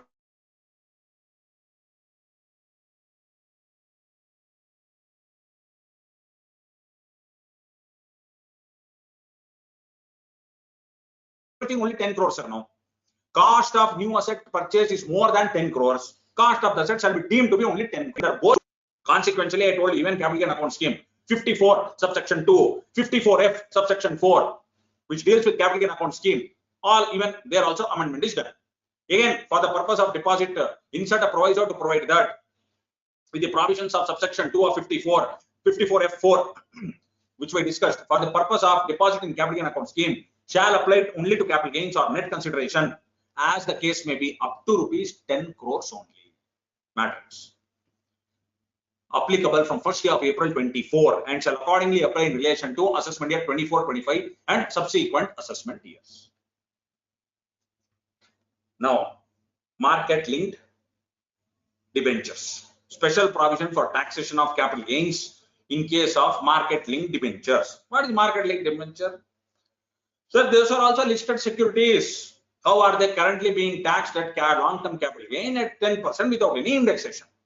However, the underlying asset here, these securities basically they are in nature of derivatives, which are normally taxed as applicable rates, and they are giving variable interest as they are linked with the performance as per the market. Now, in order to tax the capital gain arising from the transfer or redemption or maturity of these securities as short-term capital gain at the applicable rates, it is proposed to insert a new section 50AA in the Act to treat the full value of consideration. 50AA is introduced, sir. Treat the full value of consideration received or accruing as a result of transfer or redemption of on the maturity of market-linked debentures as reduced by cost of acquisition of debenture and expenditure incurred, in connection with the transfer or redemption as capital gains arising from transfer of a short-term capital asset. So they are telling what is market linked debenture. It is defined as per the SEBI. It's regulated by SEBI and as per the SEBI Act. Security, by whatever name called, has an underlying principal component in the form of a debt security. Returns are linked to, I told you, market returns only on other underlying securities, and includes any securities classified or regulated as a market linked debenture by the Securities and Exchange Board of India. Very interesting section, sir. Preventing permanent deferral of taxes through undervaluation of inventory. Now, so there is ICDS 2. Government has already notified ICDS 2 relating to valuation of inventory. And the section 148 of Companies Act 2013, it mandates maintenance of cost records and it's audit by cost accountant in some cases. So now 142. What is 142? 142 is inquiry before assessment. Now, there is an amendment in section 142 relating to inquiry before assessment, which specific impetus only on inventory. 142.1 now will be amended to include. It will enable the AO to direct the assessee to get the inventory valued by a cost accountant nominated by the Principal Chief Commissioner of Income Tax or Chief Commissioner or Principal Commissioner. Then assessee is required to furnish the report of inventory valuation in the prescribed form duly signed and verified by such cost accountant. To provide the expenses of and incidental to such inventory valuation, including remuneration of cost accountant, obviously will be determined by the Principal Chief Commissioner or Chief Commissioner or Principal Commissioner or Commissioner in accordance with prescribed guidelines. Then to provide that except where assessment is made under 144 of the Act, your ex parte assessment or best judgment assessment, assessee will be given an opportunity of being heard in respect of any material gathered on the basis of such inventory valuation which is proposed to be utilized for the assessment. Who is a cost accountant? As per Cost and Works Accountant Act 1959. Now, consequential amendments are also made. That time limit when they call for inventory valuation and till the date of submission of that report, that period is extended when you are going to make the assessment. exclude the period for inventory valuation through the cost accountant for purposes of computation of time limitation. And then to amend 295 of the Act, 295 is power to make rules, so as to include in the aforesaid section the power to make rules for the form of prescription of report of inventory valuation. It shortly be notified what is the form, what is the report, what are the particulars contained in the report, etc., etc. Now, one more interesting amendment. They say rationalization of exempt income under life insurance policies. So, you know, this 1010D section is already there, and last year also certain amendments were there regarding ULIP. So what was 1010D? It provides an income tax exemption on the sum received under a life insurance policy, including bonus on such policy. What was the condition, sir? There is a condition that the premium payable for any of the years during the term of policy shall not exceed 10% of actual capital sum assured. Then what will happen? It will be exempt. Now, legislative intent of providing exemption in 1010D has been to provide for the welfare objective by subsidizing the risk premium for an individual's life and providing benefit to small and genuine cases of life insurance coverage. However, they say over the years, it has been observed that several HNIs are misusing the exemption provided under clause 1010D by investing in policies having large premium contributions, as it is acting as an investment policy, and they are claiming exemption on the sum received under such life insurance policies. So now what they want to do? You know, I told you Finance Act 21, they made an amendment. But what was it, sir? It was only with respect to your ULIP. That too, on that it was fully exempt. What was the amendment? That ULIP issued on or after 1st of February 21 shall not be exempt if the amount of premium payable for any of the previous years during the term of policy exceed 2,50,000. You know that amendment is done. It was also provided that the premium is payable for more than one ULIP issued on or after 1st of February 21. Exemption under the said clause shall be available only with respect to such policies where the aggregate of premium does not exceed 2,50,000 for any of the previous years during the term of any of the policy. So after the enactment of the above amendment, the ULIPs having premium payable exceeding 2.5 lakhs have been excluded from the purview of clause 1010D. Only ULIP. All other kinds of life insurance policies are still eligible for exemption irrespective of amount of premium payable. Now, because of this misuse, to curb this misuse, it is now proposed to tax income from all insurance policies other than your ULIP, because for that provision is already there, 2.5 lakhs.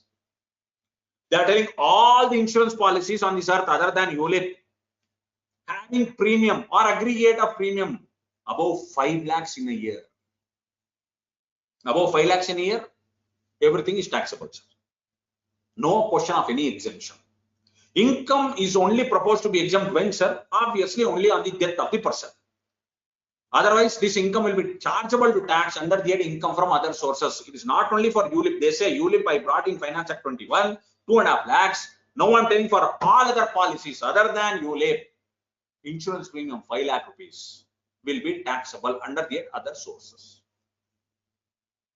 Deduction shall be allowed for the premium paid if such premium has not been claimed as a deduction earlier. Very simple, sir, and it is, you know, correct way. On maturity, I am receiving some amount. I have not claimed deduction earlier years under ATC. They are telling no problem. Whatever premium you paid, you reduce now. I have no problem. So this provision, don't worry, it will not apply now. Shall apply only for policies issued on or after 1st of April 23. Okay. This provision shall apply only for policies issued on or after 1st April 23. So now, you know, there will be, you know, a lot of policies made before this 31st of March 23. Because before 31st March 23, there is no question of any change in taxation for policies issued before this date. Now, there is a 6th proviso to 1010D. These are the amendments made now. 6th proviso to 1010D saying that nothing contained in this clause shall apply with respect to any life insurance policy other than ULIP issued on or after 1st day of April 23 if the amount of premium payable for any of the previous year during the term of policy exceeds 5 lakh of rupees. Again, I am inserting the 7th proviso of 1010D to clause 1010D saying that If the premium is payable by a person for more than one life insurance, I am telling I am going to split. Oh, I am very intelligent chartered accountant. 5 lakhs, split it. Make 5 policies. You want 10 lakhs, make 5 policies, 2 lakh, 2 lakh, 2 lakh. They are telling nothing doing. I am going to take the aggregate of all the policies. Then 8th proviso, saying that the provisions of 4th, 5th, 6th and 7th proviso shall not apply to any sum received on the death of the person, obviously. Then 56 to 13. I told you, how is it taxed? Under the other sources. What is the chargeability, sir? Other sources? 56. So introduce amendment there also. 56 to within bracket 13. 56 to 13. Saying that any sum is received, including bonus, including the sum allocated by way of a bonus at any time during the previous year under life insurance policy, which is not exempt under 1010D. Sum so received as exceeds the aggregate premium paid during the term of the such life insurance policy shall be chargeable to tax under the other sources.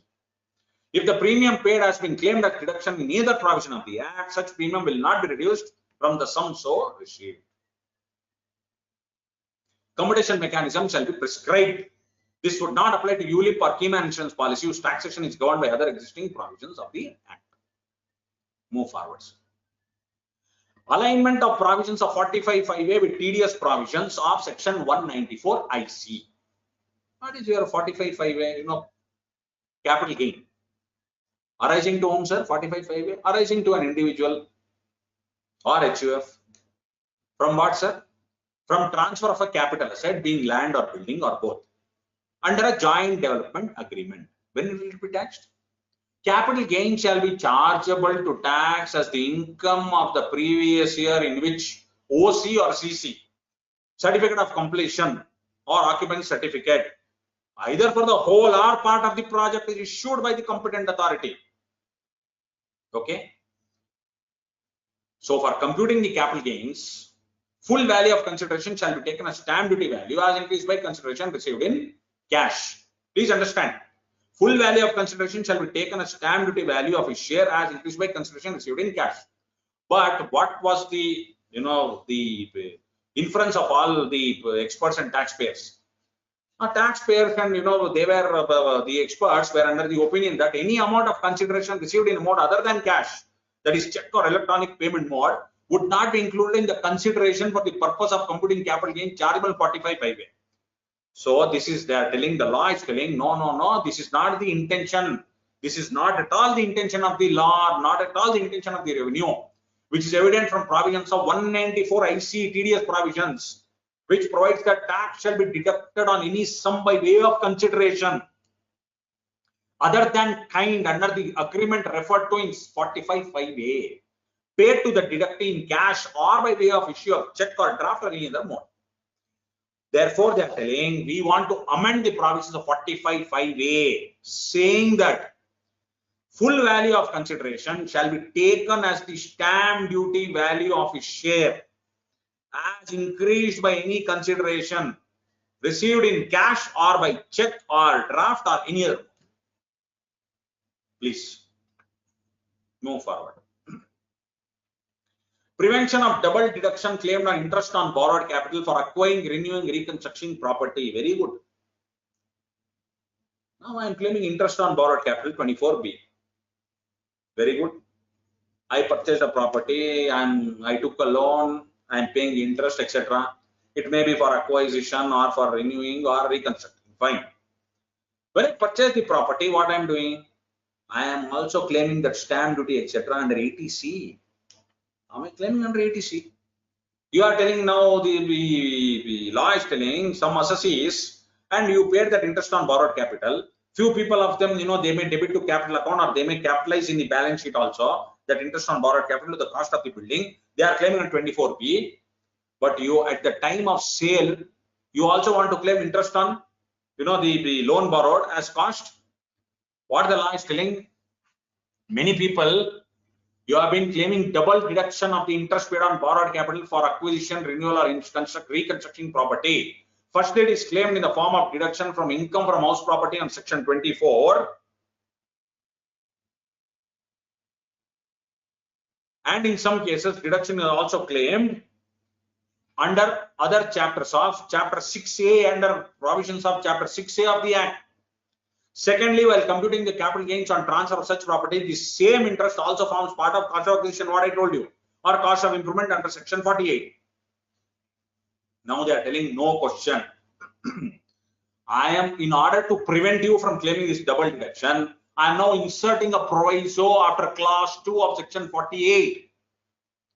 So as to provide that the cost of acquisition or the cost of improvement, cost of acquisition or the cost of improvement shall not include the amount of interest claimed under Section 24 or Chapter 6 matters. So cost of improvement shall not include the amount of interest claimed under Section 24 or under Chapter 6A of the Act. Move forward, sir. Defining the cost of acquisition respect of certain assets for computing of capital gains. Now you know that cost of asset is there in Section 55. So cost of improvement is there, cost of acquisition there, etc., etc. There are certain intangible assets, you know, or there may be certain rights also for which there is no consideration paid for its acquisition. But the memorandum is telling cost of acquisition of such assets is not clearly defined as nil in the present provision. Therefore, a lot of disputes in the courts. Since there is no specific provision which states that the cost of such assets is nil, the chargeability of capital gain from transfer of such assets has not found favor with courts. Therefore, to define the term of cost of acquisition and cost of improvement of such assets, it is now proposed to amend the provisions of subclause 1 of clause B of subsection 1 and clause A of subsection 2 of 55, so as to provide that the cost of improvement or cost of acquisition of a capital asset, being an intangible asset or any other right, intangible asset or any other right, other than those mentioned in the said clause or clause as the case may be, shall be nil. Now, introduction of authority of Joint Commissioner Appeals. So you know, CAIIB appeals, NFAC. Last 2 years, we are filing appeals with National Faceless Appeal Center. Cases are not taken up for hearing. The poor CAIIB appeals is heavily burdened. So therefore, they are telling, now I am going to appoint Joint Commissioner of Income Tax as Joint Commissioner Appeals now. Because it's heavily burdened, is not able to pass the orders, is not able to take the case for hearing. I am now making 100 JCITs. I am now going to create a new authority, Joint Commissioner or Additional Commissioner. For what? To handle the for appeals involving, they will come out, they will tell small amount of disputed demand, which the Joint Commissioner or Additional Commissioner will become appellate authority. It was there, sir, earlier when 246. Earlier it was there. Joint Commissioner Appeals. We used to file Deputy Commissioner Appeals. That was now removed, and there is only CAIIB appeals. What was the power of CAIIB appeals? CAIIB appeals has the power to confirm, reduce, enhance, or annul or cancel an order of assessment or an order of penalty, but he cannot confirm, reduce, enhance, annul, or cancel an order of assessment or an order of penalty after providing an opportunity of being heard to the assessee and the assessing officer. The order passed by CAIIB appeals are appealable before the appellate tribunal. In order to clear this bottleneck, they are telling because of the pendency and because they are overburdened, new authority for appeals is being proposed to be created at Joint Commissioner, Additional Commissioner level to handle certain class of cases involving small amount of disputed demand.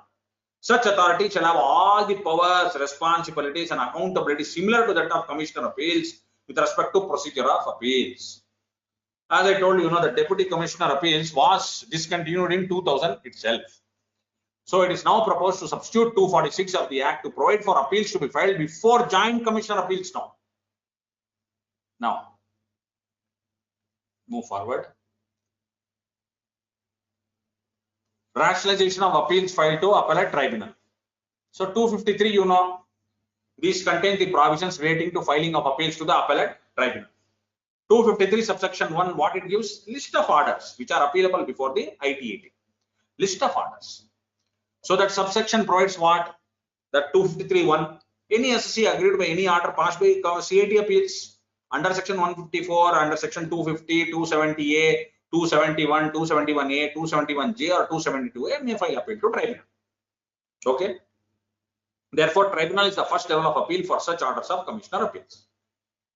Sir, 271AAB, 271AAC, 271AAD, where are they mentioned here? Are they mentioned here? 271AAB, 271AAC, 271AAD. What is 271AAB? And what is 271AAC? 271AAB is in the penalty for where search is initiated 132. 271AAC is what? Where the assessing officer makes an addition in section 68, 69, 69, A, B, C, D, etc. Your cash credit, etc.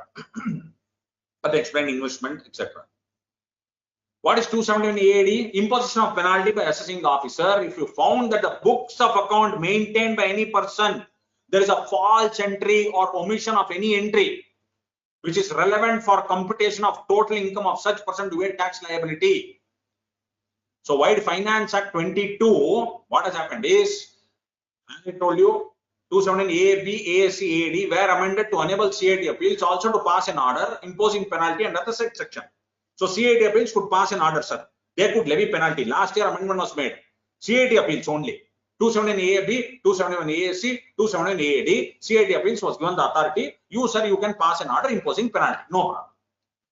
But once you have passed the order by CAIIB appeals, I have to file appeal before the tribunal. So that is not mentioned. Those three sections were not mentioned in 253 subsection 1. Reference of the same has not been inserted in 253(1). Aggrieved assessee cannot file appeal against such penalty orders passed by CAIIB appeals, which may lead to taxpayer grievance. Therefore, it has been proposed to amend the provisions of 253 to provide that appeal against penalty orders passed by CAIIB appeals under section 271AAB, AAC, AAD shall be made to the appellate tribunal.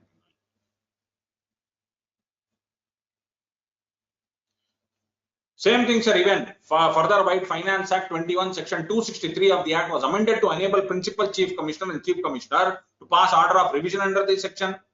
However, in the absence of any reference to such orders passed under 263 of the Act, in subsection 1 of 253, an assessee agreed by any order passed in 263 of the Act by the PCAIT or CCAIT or an order in section 154 of the Act rectifying such order in 263 cannot appeal against such orders to the appellate tribunal. So therefore 253 is now amended so that appeal against an order passed under section 263 of the Act by Principal Chief Commissioner or Chief Commissioner or an order passed under section 154 in respect of any such order shall be made before the appellate tribunal.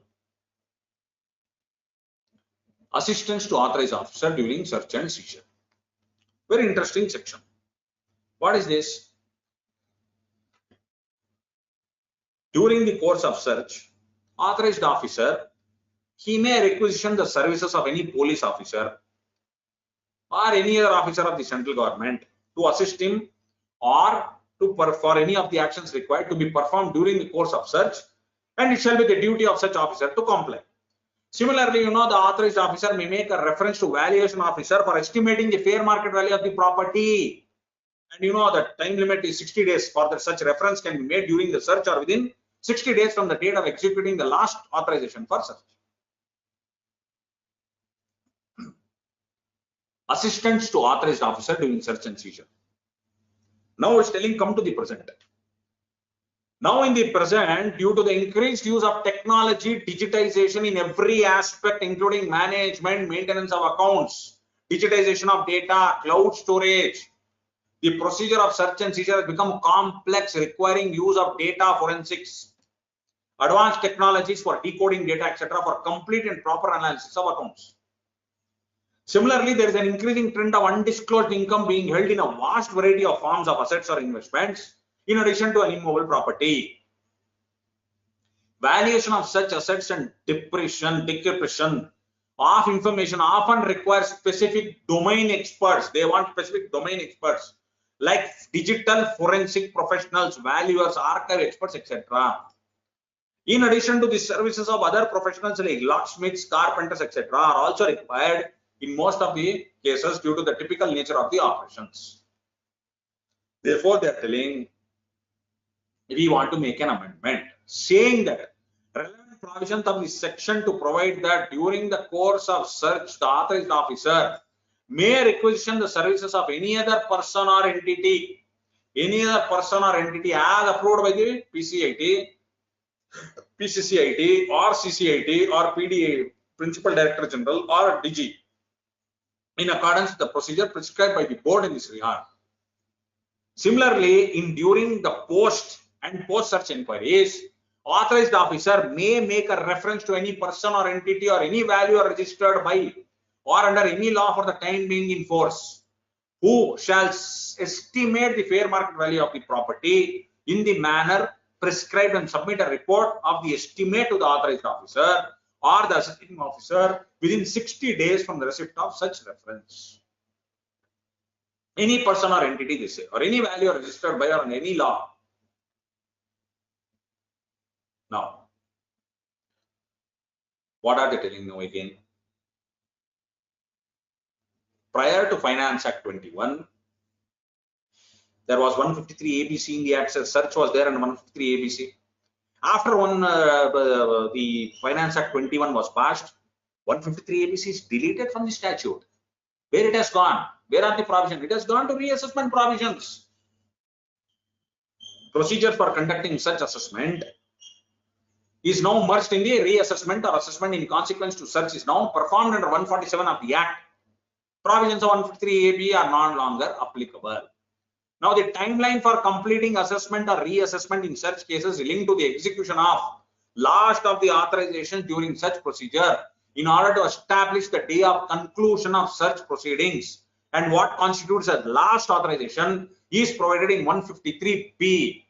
But you know 153B is deleted from the statute by Finance Act 21. Therefore, they are telling it is we now provide the meaning of the execution of last authorization under 132 itself. No problem. It is the same meaning taken from 153B and put in now 132 because 153B no longer exists. Now, moving forward. Now there is alignment of certain timeline provisions under 153 of the Act. So what is happening? By Finance Act 16, you know, there was some tinkering with the time limits. You know, 143.3 time limit for assessment order, 144 time limit for, you know, best judgment assessment order, etc.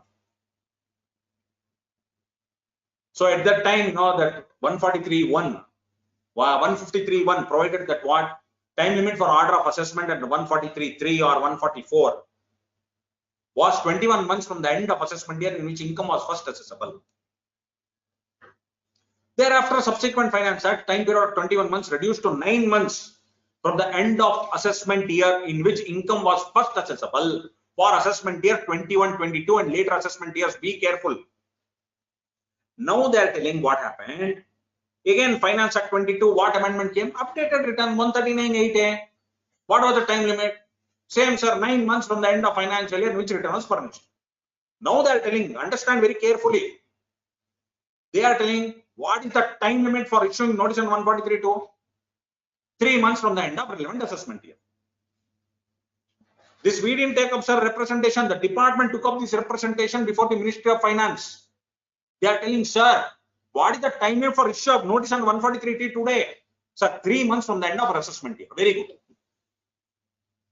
So up to June, 3 months from the end of assessment year, you are giving me time to issue notice. Very good. What is the time limit for passing order 143.3? 9 months from the end of assessment year. 3 months are gone, sir, for issuing notice. Only 6 months remains for me to make all the, you know, inquiries, etc., investigation, opportunity of hearing, all the material relevant on record.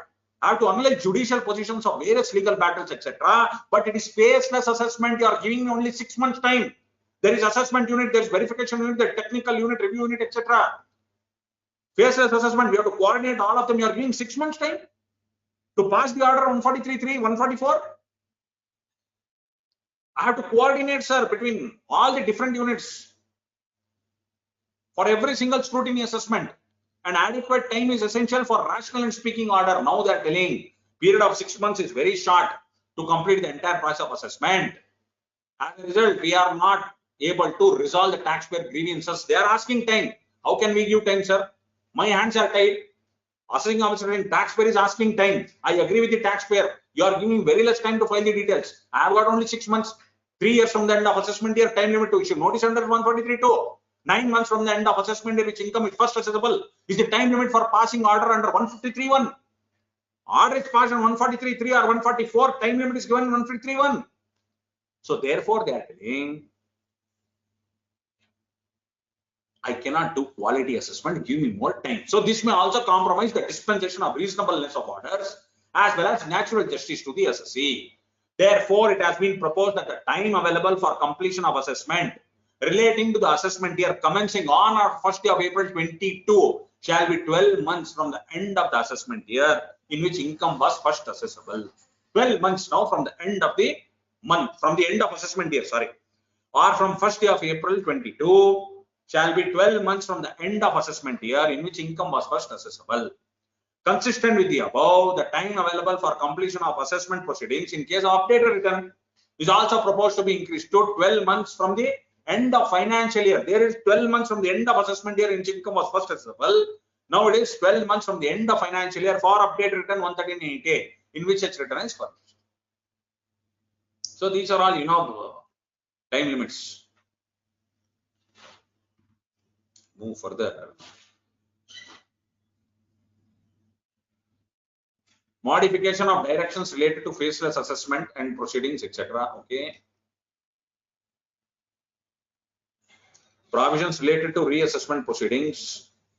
Very interesting. We can do for another 2-3 minutes and then we will, stop it, and then we can take up some questions. Because I am now, I have to travel also. Next 7 days, I am, taking all the sessions.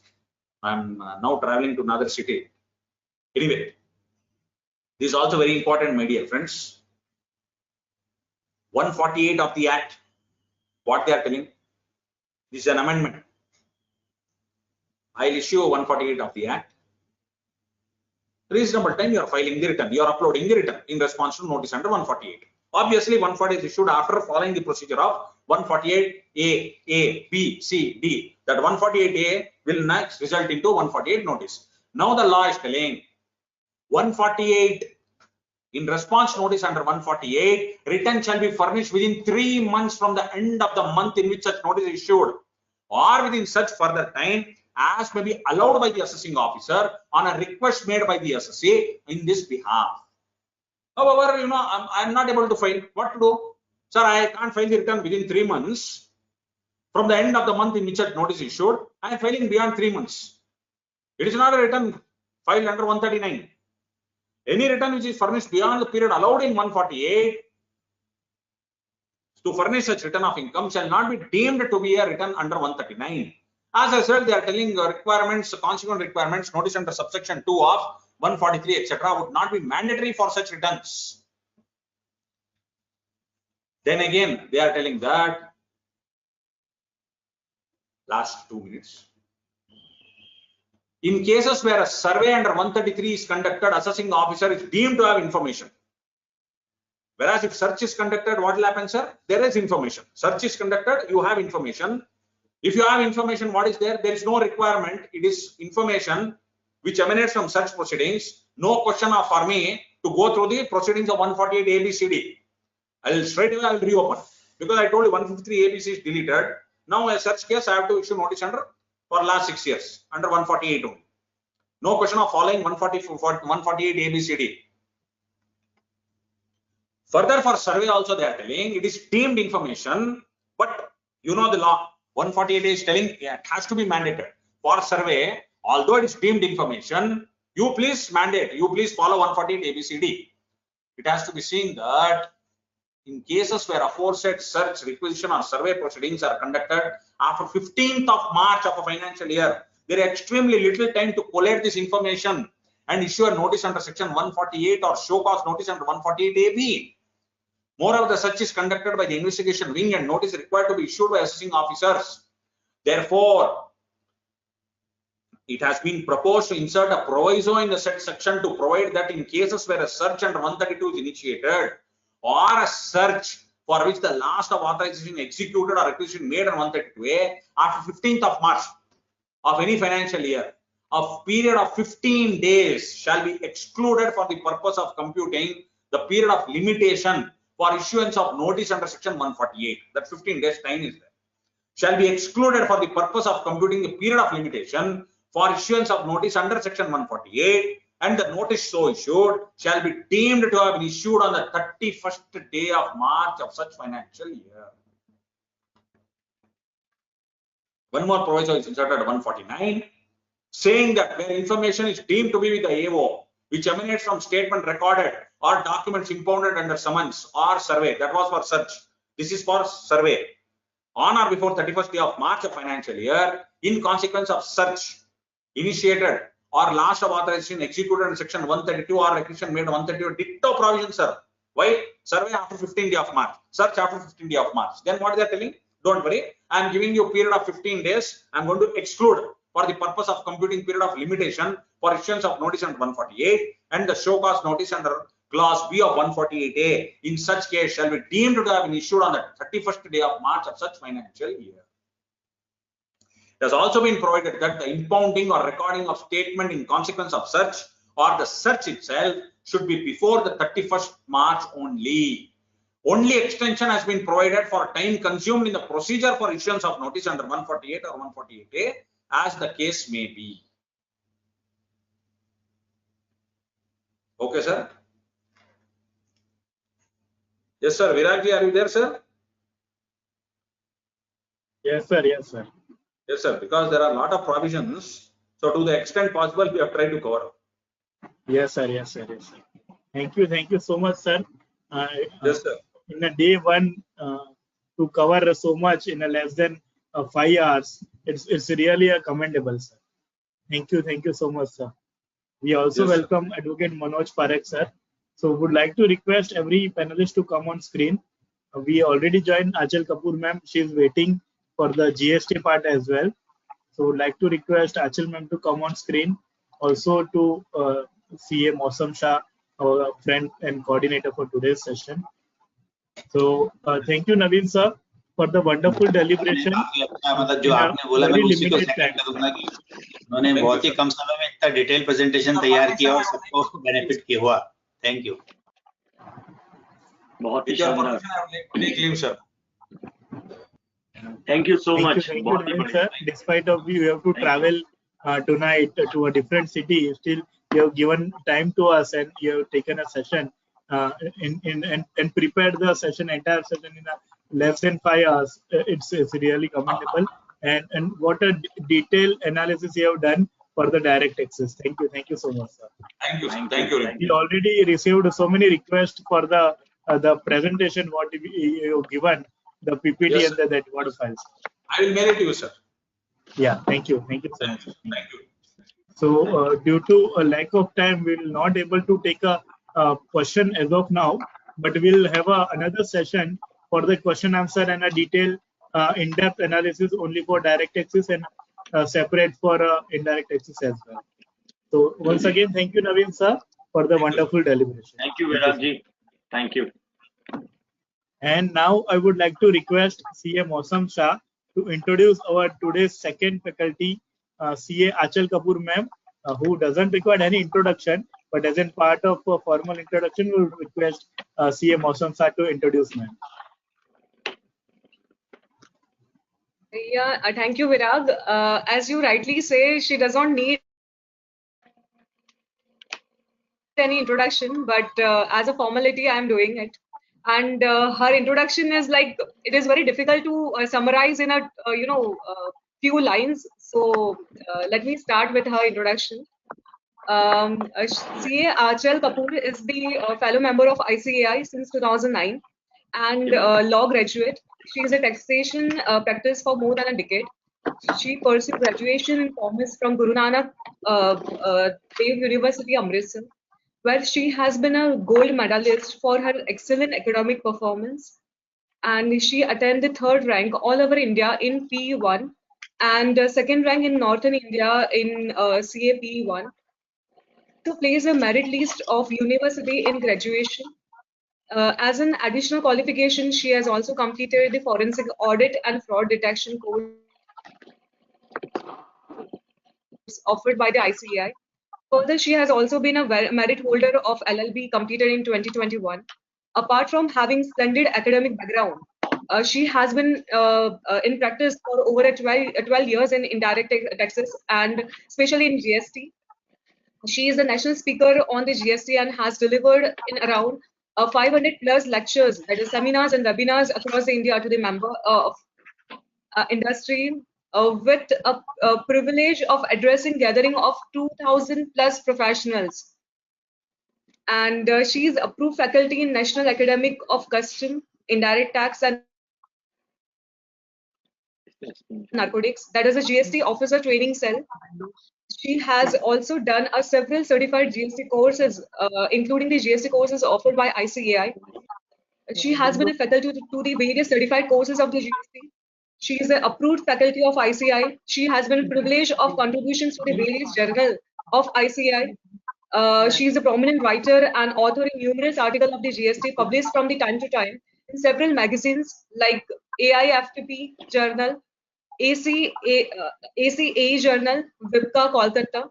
She is a regular writer in various online discussion portals also, that is a Taxman, Tax Management India, Tax Guru, etc. She is a co-author of various ICAI publication. मतलब शब्द बहुत कम मिलेंगे. You know, she has a lots of achievements and lots of you know, more awards and everything. So just to summarize, I must say that we are very lucky to have you, ma'am. And for the indirect tax analyst, your analyze on the budget, and that is also especially on the budget day itself. Thank you so much for your time, and welcome to you. Over to you. Thank you so much, Mohsin ma'am, for the introduction. Thank you so much, Viraj, founder Connect Easy, for giving me this opportunity to interact on this platform, which is indeed one of my favorites. And friends, I have tried my level best to summarize the provisions with the PPT on the very first day. In case of any error or a typing error, please excuse us for the same. Viraj, can I share the screen, please?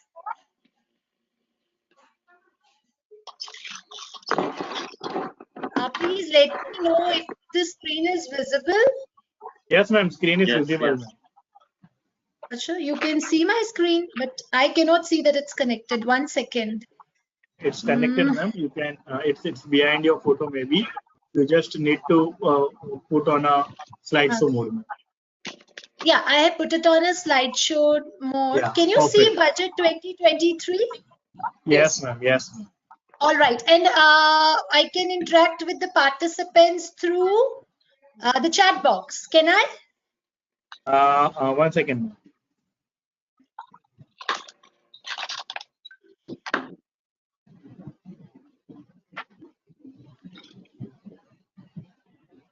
Indirect taxes. Ma'am, your voice is not audible.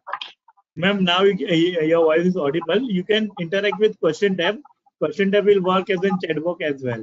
So you can see on the control panel the question tab. You yes, can open from the question square box. Yeah. Right. So I was saying, I know I'm sitting between you and your dinner, right? Even I'm very hungry. So quickly we will be doing the indirect tax provisions. Because indirect tax provisions का तो budget आता ही रहता है. I must say that during the year, any number of times you see indirect taxes ka amendments comes into being, right? So friends, without taking much of the time in other things, let me start with budget 2023. If I talk about in the first 3 slides, I have just given which sections amended and what is the amendment, the crux, the summary, because nowadays we are in a habit of doing WhatsApp, reading the law through WhatsApp. So this was also a WhatsApp message where I have summarized that what change in section has taken place. Let me tell you one thing, friends. Sir, may I request you to kindly mute the other participants? All right. So friends, what I want to say here is that in GST in budget, what we see, जो proposals 48th meeting में rather जो particularly दिसंबर में आए थे और जिनके लिए acts में changes were required, so वो सारे changes जो हमने 48 में देखे and some other जो previous meetings में decide हुए थे, वो सब उन्होंने इस बजट के थ्रू जो है CGST और IGST एक्ट में किए हैं, right? So I will not be reading verbatim the law. I have summarized all the provisions. सबसे पहले बात आती है ये provisions applicable कब से होंगे. So let me tell you, all the clauses are for CGST Act are from 128 to 142, and for IGST Act are 143 to 144. And friends, you can see sections 2 to 122 shall come into force from 1st April 2023. So all these changes in GST will be applicable from 1st April 2023, except the two changes in section 23 and schedule 3. These will also come from 1/4/2023 itself, but with retrospective effect from 1/7/2017.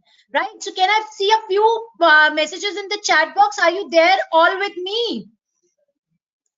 Now, let me tell you what has been the changes. Starting with the first changes in section 10 for the composition persons.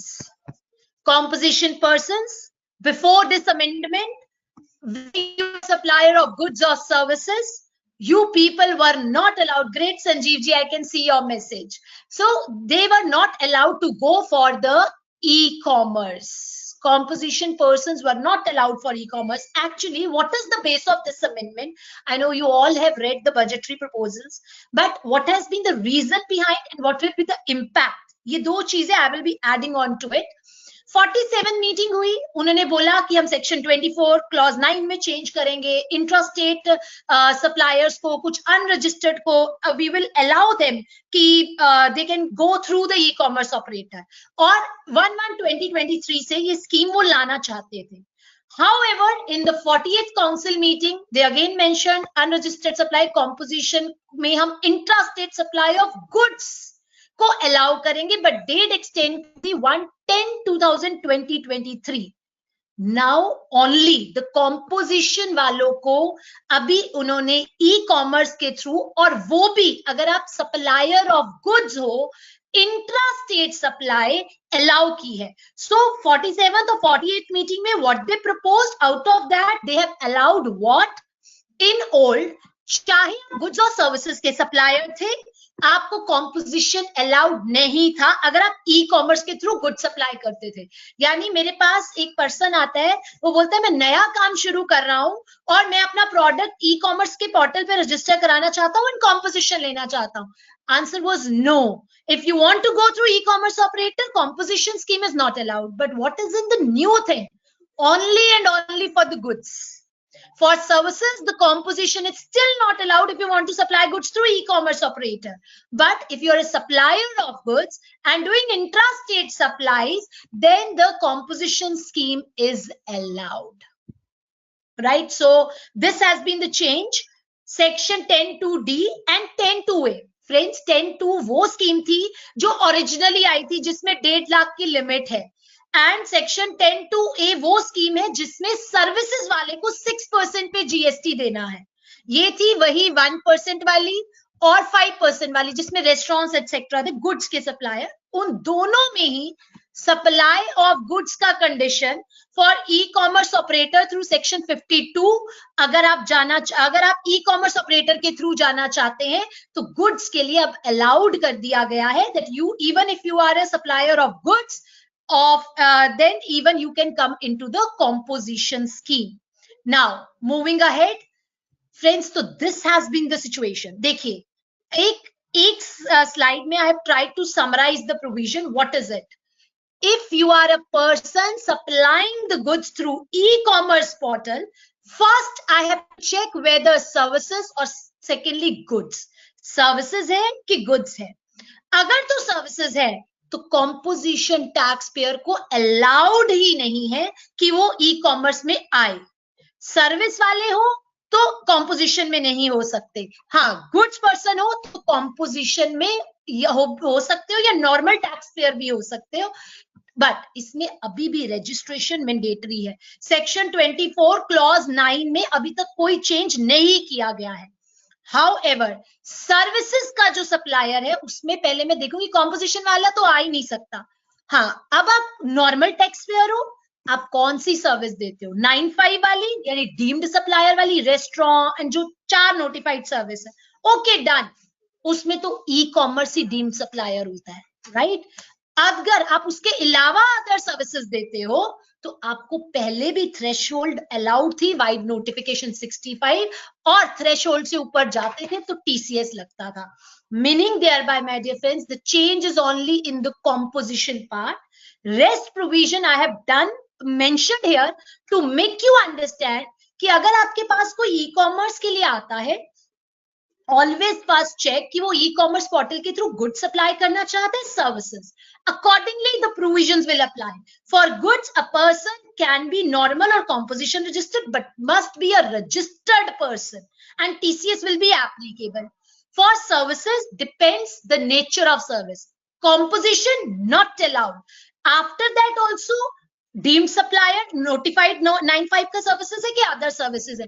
इस case में आपको unregistered होने पर benefit मिलता है, 20 लाख का threshold मिलता है, टीसीएस नहीं लगता है। 20 लाख से ऊपर जाओगे तो टीसीएस लगेगा। So in e commerce we have must to bifurcate between the goods and the services. So पहला अमेंडमेंट जो हमने डिस्कस किया, that was in section 10, wherein composition of supplier in composition of goods was allowed to opt for the e-commerce together with it. All right, now moving ahead. Second, section 16 में change किया, उसकी proviso में, proviso किससे relate करती थी? 180 days की proviso. 180 sir base क्या था? बेस ये था कि रूल 37 वो ऑलरेडी अमेंड कर चुके थे, vide notification 19 by 2022 and vide notification 26 by 2022। इनको वो पहले ही अमेंड कर चुके थे 19 बाय 22 और 26 बाय 22 के थ्रू। नाउ हियर अब उन्होंने सेक्शन 16 सबसेक्शन 2 की प्रोवाइजो को अमेंड किया। सिंपल सर, जब जीएसटी लॉ आया था तो ऑटोमेटिक प्रोसीजर था, कहते थे कि 180 दिन में अगर आप पे नहीं करोगे तो आपकी आउटपुट लायबिलिटी में ऐड हो जाएगा। अब ना तो ऑटोमेटिक प्रोसीजर रहा, ना ऑटोमेटिक एडिशन होगा। So as a result they mentioned here, instead of added to his output liability, it has to be paid by him along with interest as per section 50. आपको अब पता होगा पिछले budget 2022 के जो चेंजेस 18 अक्टूबर, जो अक्टूबर 2022 में नोटिफाई हो गए थे, from 1st October, in that case it was held that आपको जो भी आपकी जो 3B है वही एक वैलिड रिटर्न है, प्रोविजनल क्रेडिट खत्म कर दिया गया, द GSTR 2 डन अवे कर दी गई है। So in light of all that things 180 days का रूल 37 भी उन्होंने रेगुलेट किया, और उसके साथ साथ अब उसकी प्रोवाइजो में भी डाल दिया कि आपको इसको पे करना पड़ेगा इन द मैनर एज में बी प्रिस्क्राइब, और प्रिस्क्राइब कर दिया रूल 37 में। क्या प्रिस्क्राइब कर दिया? पहले से ही कर चुके थे, क्या कि होली करो पार्टली करो, यानी अगर आप प्रोपोर्शनेट पेमेंट करोगे अपने सप्लायर को तो प्रोपोर्शनेट क्रेडिट आपको अलाउड हो जाएगा, बाकी आपको पे करना पड़ेगा। पे करिए या रिवर्स करिए ITC. So ultimately the adjustment has now to be done manually because the automatic mechanism is not in picture. So 180 दिन में अब आपको खुद ये रिवर्सल्स करने हैं। माय डियर फ्रेंड्स, पिछले टाइम पीरियड में हमने 180 डेज में सप्लायर को जब पेमेंट नहीं की थी, हमने उसके रिवर्सल्स नहीं की है at many points for which the notices are even being issued. और जब ऑफिसर ऑडिट कर रहा है, डिपार्टमेंटल ऑडिट्स हो रहे हैं, तो even then they are raising the objection. हम उसमें कई प्लीज लेते थे कि रूल 37 का मशीनरी प्रोविजन एग्जिस्टेंट नहीं है। In order to smooth line the same, government ने रूल 37 का प्रोसीजर भी अमेंड किया और अब सेक्शन 16 सबसेक्शन 2 की प्रोवाइजो को भी अमेंड कर दिया है, and words paid by him along with the interest under section 50 has been mentioned.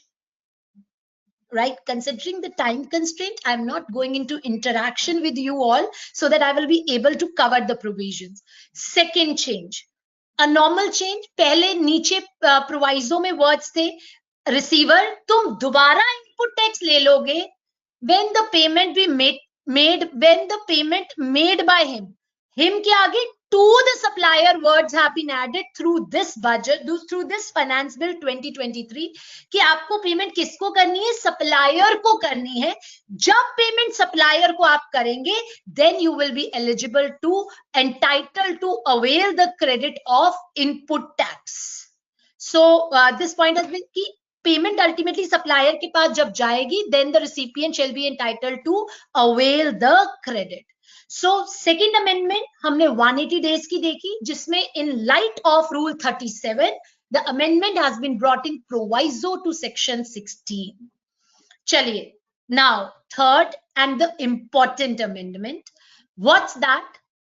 Sir, section 17 subsection 3 में हम रिवर्सल्स करते हैं अगर आपके पास जो इक्विवेलेंट जो रूल 42 और 43 को रेफर करता था, उसकी एक्सप्लेनेशन में लिखा था, सेक्शन 17(3) की एक्सप्लेनेशन कहती थी एग्जेम्प्ट सप्लाई में शेड्यूल 3 की सप्लाईज नहीं आती हैं, यानी आपको उसके लिए रिवर्सल करने की जरूरत नहीं है, except sale of land and building वही जो वहां पे अंडर कंस्ट्रक्शन बिल्डिंग जो आफ्टर कंस्ट्रक्शन बिल्डिंग है.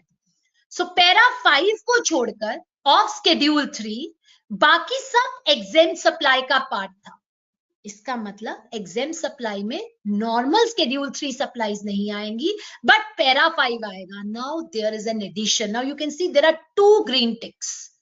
Why so? शेड्यूल 3 सप्लाईज अभी भी नहीं आएंगी in exempt supply for the reversal purposes, but para 5 आएगा, along with it पैरा 8 आएगा, warehouse goods, these inbound sales. Now what happened? This is Mr. A of India. Now this will be the part of exempt supply. Exempt supply वैसे ये schedule 3 supply है. This is point number 8 of schedule, entry number 8 of schedule 3. But for the purpose of section 17 subsection 3 का explanation, it will be the part of exempt supply for the purposes of reversal. Transaction क्या है? Mr. B ने USA से goods मंगवाए, purchase किए Mr. A ने, अभी goods bonded warehouse में ही पड़े थे, bill of entry for home consumption file नहीं हुई थी, उससे पहले ही उन्होंने ये मिस्टर सी को सेल कर दिए. तो it was held that because it was sold to mister C before filing the bill of entry, this transaction is not a supply. This transaction is not a supply because goods ने अभी तक custom barriers cross ही नहीं किए, goods front bonded warehouse में पड़े थे. अब mister A, तुम्हारी ये ट्रांजैक्शन शेड्यूल 3 में सप्लाई नहीं है, बट जब तुम्हारे रिवर्सल कैलकुलेट होंगे 42-43 में, तो इस ट्रांजैक्शन का जो रेवेन्यू होगा that will form part of the exempt supply.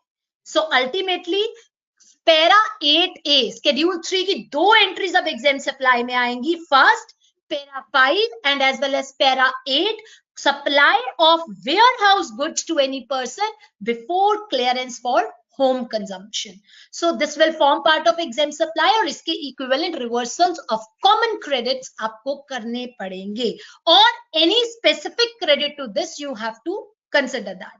Now moving ahead, amendment in section 17 subsection 5, CSR, corporate social responsibility, which is one of the main conditions, one of the important conditions for the survival of the companies that are supposed to do.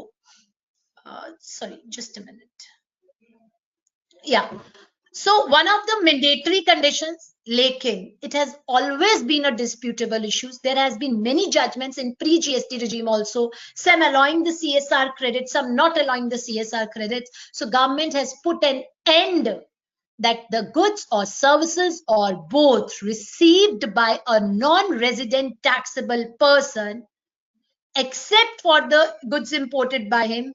Now they have mentioned that the goods or services received by a taxable person to be used for CSR activities as required under 135 of Companies Act, it is disallowed as per section 17(5) FA. So, but again, a question mark I have put in. What about the pre-amendment period litigation? The pre-amendment period litigation has nothing been specified. तो जिनके cases लगे हैं, जो matter चल रहे हैं, friends, this is not a retrospective amendment. This will be prospective with effect from 1/4/2023. So if it will be effective from 1/4/2023, इसका मतलब उससे पहले law में कोई provision exist ही नहीं करता था. So it puts a question mark on pre-amendment period litigations that are going on. Now, moving ahead, section 23. I have again put a question mark here. You can all see on your screen. But before coming to that, let me tell you what has been the amendment. पहले section क्या था? Section 23 सारा वैसे का वैसे है. क्या भाई, अगर आप exclusive supplier of exempt goods हो, ए सप्लाई ऑफ एग्जेम्प्ट गुड्स और सर्विसेज हो, या आप ऐसे गुड्स सेल करते हो which are not liable to tax like petroleum products, like liquor for human consumption, या फिर आप एक एग्रीकल्चरिस्ट हैं एंड आपकी कोई भी टैक्सेबल इनकम्स नहीं है, आपके पास ये जो आप सप्लाई कर रहे हो, you are exclusively engaged in all these things. 3 things: exempt supplies, exclusively exempt supplies, exclusively supplies that are not liable to tax, or if you are an agriculturist, तो आपको रजिस्ट्रेशन करवाने की जरूरत नहीं है. अरे सेक्शन पहले भी यही था, सेक्शन अभी भी यही है, लेकिन आगे वर्ड्स ऐड कर दिए, not withstanding anything contrary contained in section 22 subsection 1 और section 23 or section 24, it should be, or section 20. It has been given an overriding effect to section 22 subsection 1 and section 24.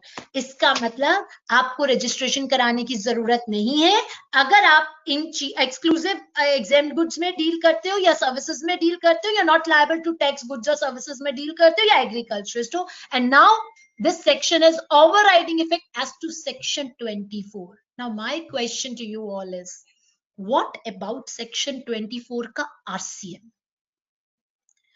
Now I give you an example. A person is dealing in liquor. Liquor is not liable to tax. He is not doing anything, but he is paying GTA. GTA which is liable for reverse charge as per section 24. अब law ने तो कह दिया, अगर आप exclusively engaged हो supply of not liable to tax goods, you are not liable to be registered. अब वो liquor वाली पार्टी पहले से dispute में थी. सर सर्विस टैक्स में क्या होता था? सेपरेट एंट्री होती थी, सिर्फ आरसीएम के लिए रजिस्टर हो जाइए. पर जीएसटी में ऐसा नहीं था. You have to get registered. Registered means registered for all purposes. So as चाहे टैक्स ना लगे लीकर पे, but registered means registered for all purposes.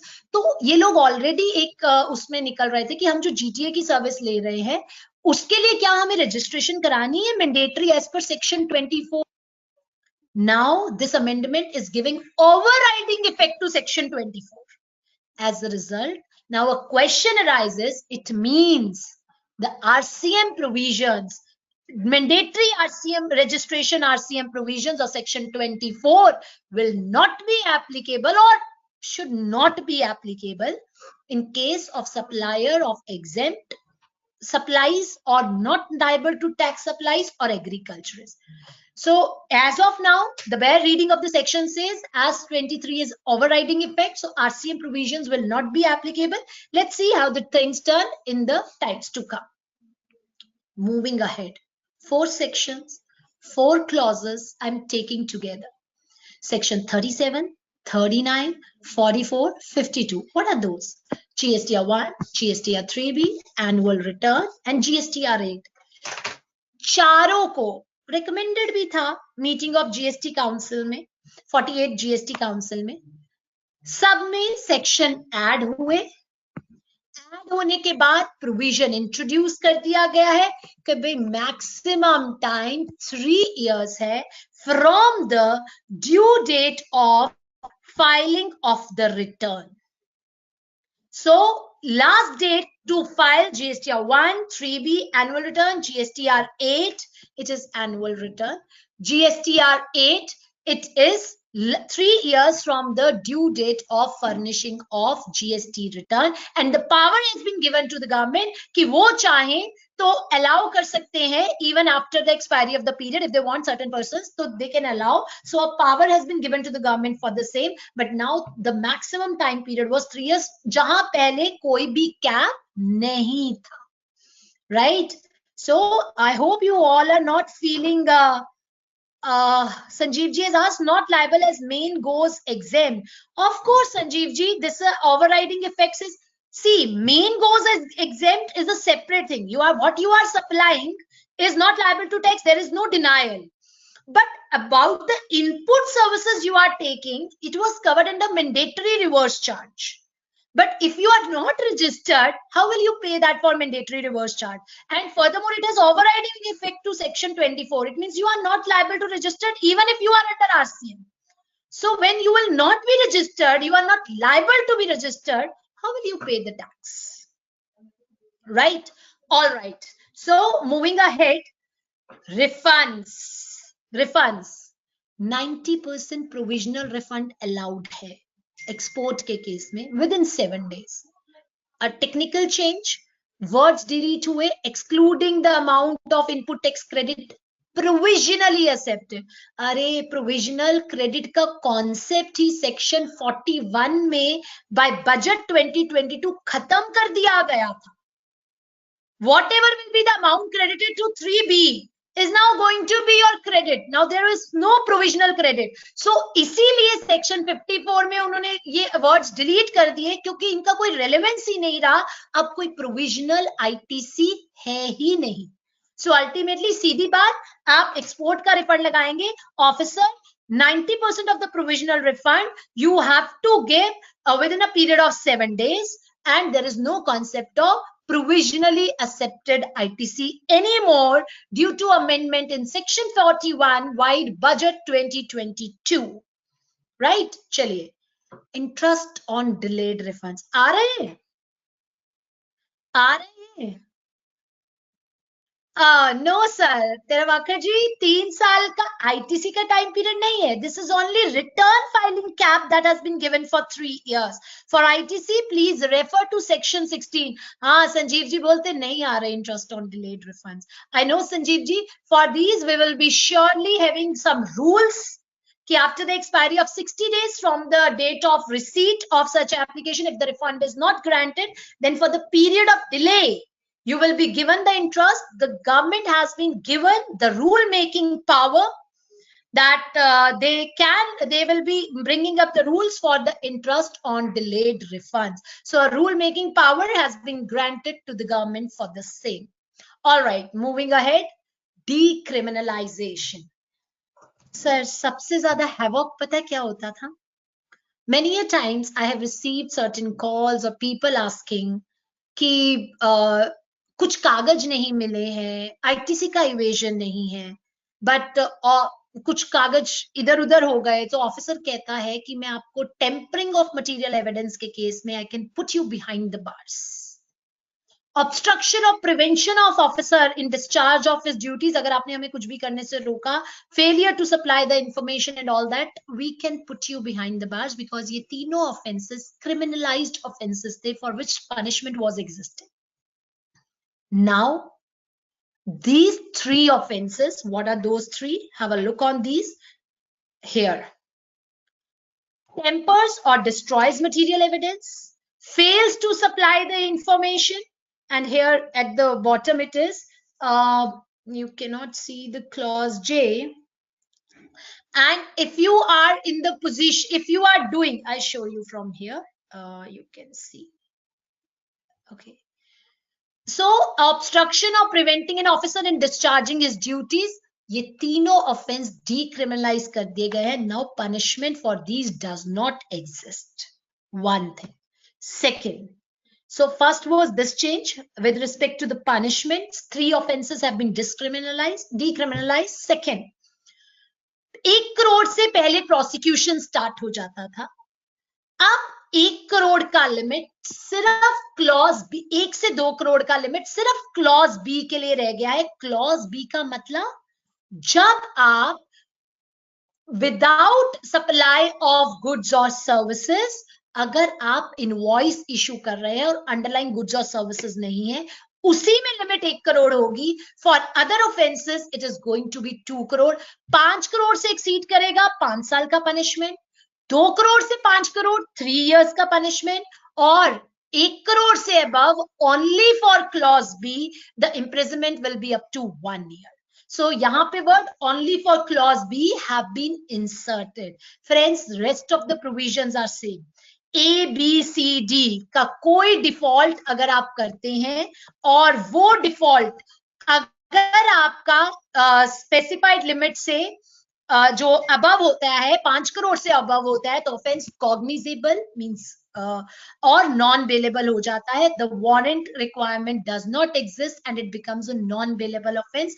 All those provisions remain same. So पहला क्या चेंज हुआ? 3 तरह के ऑफेंसेस डीक्रिमिनलाइज कर दिए गए. सेकेंडली, जो पनिशमेंट का जो स्कोप है वो लेसर किया गया. 1 करोड़ के लिमिट को 2 करोड़ कर दिया गया, except for clause B. For that it is 1 crore itself, fake transactions के केस में.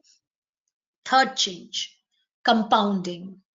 कंपाउंडिंग फी पहले जो लग रही थी, now that has been reduced. Here it is. What is that reduction? Old case में मिनिमम कंपाउंडिंग थी 10,000 और 50% of tax, which ever is higher, और मैक्सिमम थी 30,000 और 150% of tax. Now this 50% has been replaced by 25%. 150% has been replaced by 100%. So the compounding, and these all were the proposals that were given by 48th council meeting, that 2 crore limit will be done, 25 to 100 and 50 to 150. These changes will be done, and 3 offenses G, J and K will be decriminalized. So this is all about decriminalization under GST. Right? Coming to the next amendment for e-commerce operator. अभी हम prosecution और penalties की ही बात कर रहे हैं. So e-commerce operator, तुम्हारे ऊपर एक नया सेक्शन इंसर्ट किया गया है, which is 122(1)(a, जिसमें तुम्हें पेनल्टी लगाई गई है फॉर सर्टेन ऑफेंसेस. क्या? अनरजिस्टर्ड पर्सन को तुम्हारे साथ डील करने की परमिशन नहीं है, एक्सेप्ट नोटिफिकेशन 65/17 में, जहां पर सर्विसेज के सप्लायर को, याद है मेरी स्लाइड, सर्विसेज का सप्लायर थ्रेशोल्ड एंजॉय कर सकता है, अनरजिस्टर्ड रह सकता है, टीसीएस नहीं लगेगा. अगर particular person by notification exempt है तो ओके, बट अगर तुमने उसके अलावा किसी अनरजिस्टर्ड पर्सन को अपने थ्रू डील करने दिया तो पेनल्टी तुमसे लेंगे ई कॉमर्स ऑपरेटर. अगर तुमने inter state supply of goods ineligible person को अलाउ की तब तुम्हें हम पकड़ेंगे. अगर तुमने अपने जीएसटीआर 8 में ऐसे अनरजिस्टर्ड पर्संस की डिटेल्स को इनकरेक्टली फर्निश किया या प्रॉपरली नहीं दिखाया, in that case you will be liable to a penalty which is equivalent to the amount of 10,000 or the tax involved, whichever is higher. So e-commerce operator, now you will be liable for the above penalties if you do any of these 3 defaults. Next change, section 158A. Consent based income tax, various other laws, they all have been talking about sharing of information. एक department से दूसरे department पर, artificial intelligence में, data sharing में. So now they have empowered the government for sharing of information for the governance purposes. Consent based sharing कि common portal या government चाहे आपने जो GSTR1 भरी है, एनुअल रिटर्न भरी है, रजिस्ट्रेशन कराते हुए जो डाटा दिया है, they can share that information, but इसके लिए वो कंसेंट लेंगे सप्लायर का for certain information and for recipient का for other clause B की information के लिए, and then the data will be shared with the other people. The data will be shared with such other systems as may be notified by the government, like MCA, like certain other information or power systems, they can be sharing the data. Now, and if उसमें अगर आपके against कुछ भी action लिया जाता है तो उसके लिए कॉमन पोर्टल और GSTN रिस्पॉन्सिबल नहीं है. So a sharing of information being empowered. Friends, another change. अब सबको पता है high sea sales transaction GST के प्रीव्यू में नहीं है. This is a Schedule 3 supply, right? इसको इंट्रोड्यूस किया गया. ये पहले भी प्री GST रिजीम में भी टैक्सेबल नहीं थी और अब भी टैक्सेबल नहीं है.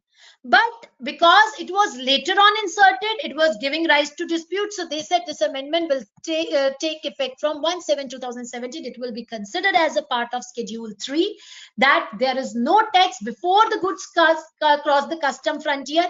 अगर उनको sell कर दिया जाता है, so Mr. Y in this example will step into the shoes of. Is there any voice issue, Mr. Himmat? I think so. Kindly check it at your level. Now, so in that case, Schedule 3 supplies, ये पहले भी वैसे रहेगी. Yes. What is custom frontier? Sir, जहां से India की boundary start मानी जाती है, जहां से goods are considered as entering India, like your custom ports पे कस्टम फ्रंटियर्स होते हैं. अगर आप उसको क्रॉस कर जाते हो, it is deemed that the goods have entered India. So those are known as custom frontiers of India. जहां पे जब तक उनका बिल ऑफ एंट्री फाइल नहीं होता है, जब हम एक्सपोर्ट करते हैं, तो जब गुड्स क्रॉस करते हैं custom frontiers, that is considered as export. When we import, so then when they enter into the custom boundaries of India, that will be considered as custom frontiers, right? So अगर goods अभी Indian में boundaries में नहीं आए थे, custom frontier cross नहीं कर रहे थे, अभी वो हाई सील्स में थे, तभी मिस्टर एक्स ने उनको मिस्टर वाई को बेच दिया. So this transaction of Mr. X will not be liable to tax. It is not a supply. It is a Schedule 3 supply provision already existing, just given with effect from 1/7/2017. High seed sales transaction आज भी 17(3) के according part नहीं है exempt supply का, ना merchant trading transaction और ना ही high seals transaction. अभी अभी जो अमेंडमेंट हुई है, that is only with respect to in bond sales. Warehouse में संजीव जी, कुछ वेयर हाउसेस कस्टम पोर्ट्स पे बने होते हैं, अभी तक bill of entry for home consumption file नहीं होती है और वो बॉन्डेड वेयर हाउसेस में पड़े होते हैं. उनको सेक्शन 17 सबसेक्शन 3 में एक्सप्लेनेशन के थ्रू एग्जेम्प्ट सप्लाई का पार्ट बनाया गया है इस बजट में. हाई सी सेल्स और मर्चेंट ट्रेडिंग ट्रांजैक्शंस को नहीं बनाया. अब what is the difference between high sea sale? Sir, यहां जो माल बिका मिस्टर वाई को, वो इंडिया का ही था, लेकिन मर्चेंट ट्रेडिंग ट्रांजैक्शन में यूएसए से परचेज हुए गुड्स ऑस्ट्रेलिया चले गए. Even this is not a transaction, this is again a Schedule 3, not a supply. पर ये दोनों ट्रांजैक्शन एग्जेम्प्ट सप्लाई का पार्ट नहीं है. हाँ, लेकिन जो इन बॉन्ड मैंने कराई थी, जो वेयर हाउसेस में पड़ी होती है, उसे सप्लाई का पार्ट माना गया है. So with this, the amendments except IGST Act की 2 amendments है, which I just specify here. Just give me a. Is the screen yet? You can see the screen yet?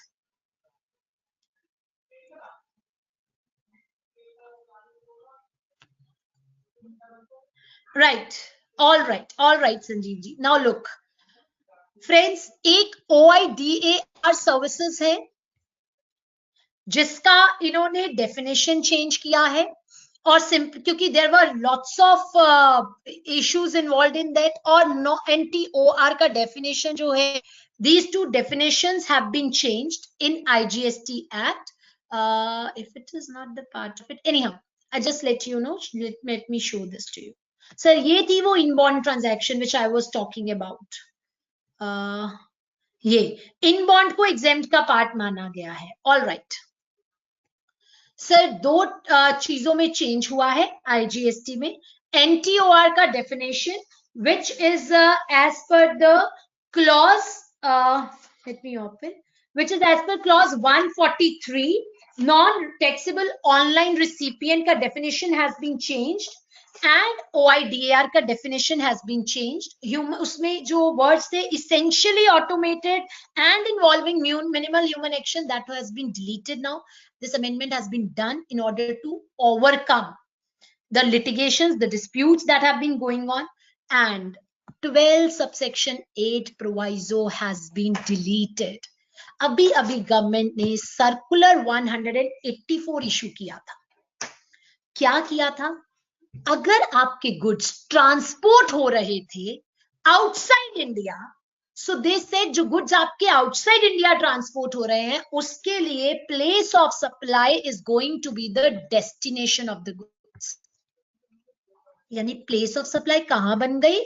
Outside India. So a concern was raised कि जिसका place of supply outside India उसका ITC से मिलेगा. Government ने कहा circular 184 में past को ठीक करा और बोला कि आपको प्लेस ऑफ सप्लाई बाहर है but ITC will be allowed through a circular 184, but for future purposes the proviso to section 12(8) proviso has been deleted. The proviso to section 12 subsection 8 has been deleted. So with this I just show you one more point here. See, these were the various amendments that have been introduced in indirect in GST part and in CGST and IGST Act. All have been mentioned to be notified with effect from 1st April 2023.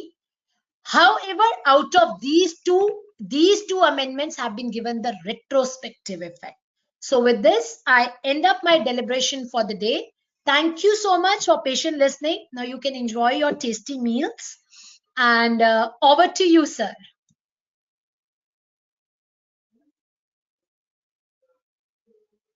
I can't hear you.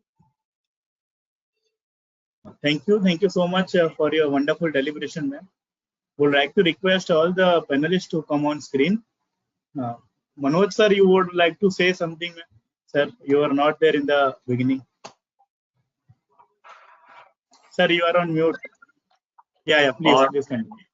आंचल जी ने तो आज बहुत अच्छा बोला. मेरे साथ staff भी बैठा हुआ है, वो भी सुन रहा है सी आर्टिकल्स, तो सबको बड़ा अच्छा लग रहा है. आपने बहुत ही अच्छी तैयारी करी है और YouTube पे भी लोग काफी देखेंगे और मुझे तो लग रहा है कि बहुत अच्छे से समझाया है और मजा आ गया. Thank you so much. Anchal ji अभी भोपाल आ भी रही है ना, 11 तारीख को भोपाल भी आ रही है. हाँ, तो आपका स्वागत है भोपाल में. Thank you so much, sir. Thank you. हाँ, भोपाल अच्छा शहर है. आप समय निकाल के आइए घूमने के लिए, बहुत अच्छा है भोपाल. Sure, sir. Sure. अभी तो sir back to back travel है. So whenever I will come next time, we'll surely visit the city. Thank you. आपका वेट कर रहे हैं. Okay. Pleasure. Over to Virag ji. Virag ji. Thank you so much, ma'am, for the wonderful deliberation. We have many comments from the participant side as well. Very nice deliberation. Thank you very much. Thank you so much to all the speaker. So we have a vote of thanks from audience side as well, ma'am, for the wonderful deliberation as always. Despite of limited time, you have made the PPT also, and there is no error as you are thinking that there may be error, but there is no error. Errorless PPT and wonderful a presentation with the colorful presentation. I would like to say when you are presenting with the red color the deliberation, so it's a really enjoyable, ma'am. I received many comments also from the participant side that thank you for organizing the ma'am session on the first day itself. So we are very thankful to you, ma'am. My pleasure, and I'm really thankful to all of them for their wonderful words. Thank you, ma'am. And we are also privileged to know that Connect Easy is one of your favorite platform to deliberate the session. So thank you, ma'am. Thank you. It's always Virat ji pleasure PPT connecting to with you, बहुत ही अच्छी Viraj थी.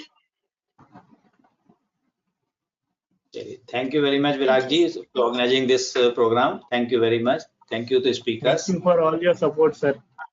Right. All the Thank best. you so much, Ketan sir, Naveen sir, and Aanchal ma'am for the wonderful deliberation on the day first itself for the budget session, and within a 5 or 6 hours we can say when the budget session is completed, and it's a the audience will take the benefit. We have already seen that more than 1,000 plus views on YouTube, 1,200 plus views on YouTube as well. So it's a great feeling to organize this, and we are overwhelmed with the support from the participants as well. So thank you to all the attendees for making this a successful on a day one, and we'll continue with this on our Connect Easy platform for the benefit of all the fraternity member. Thank you, ma'am. With Thank this, we are concluding our today's session. Thank you all. Good night. Good night.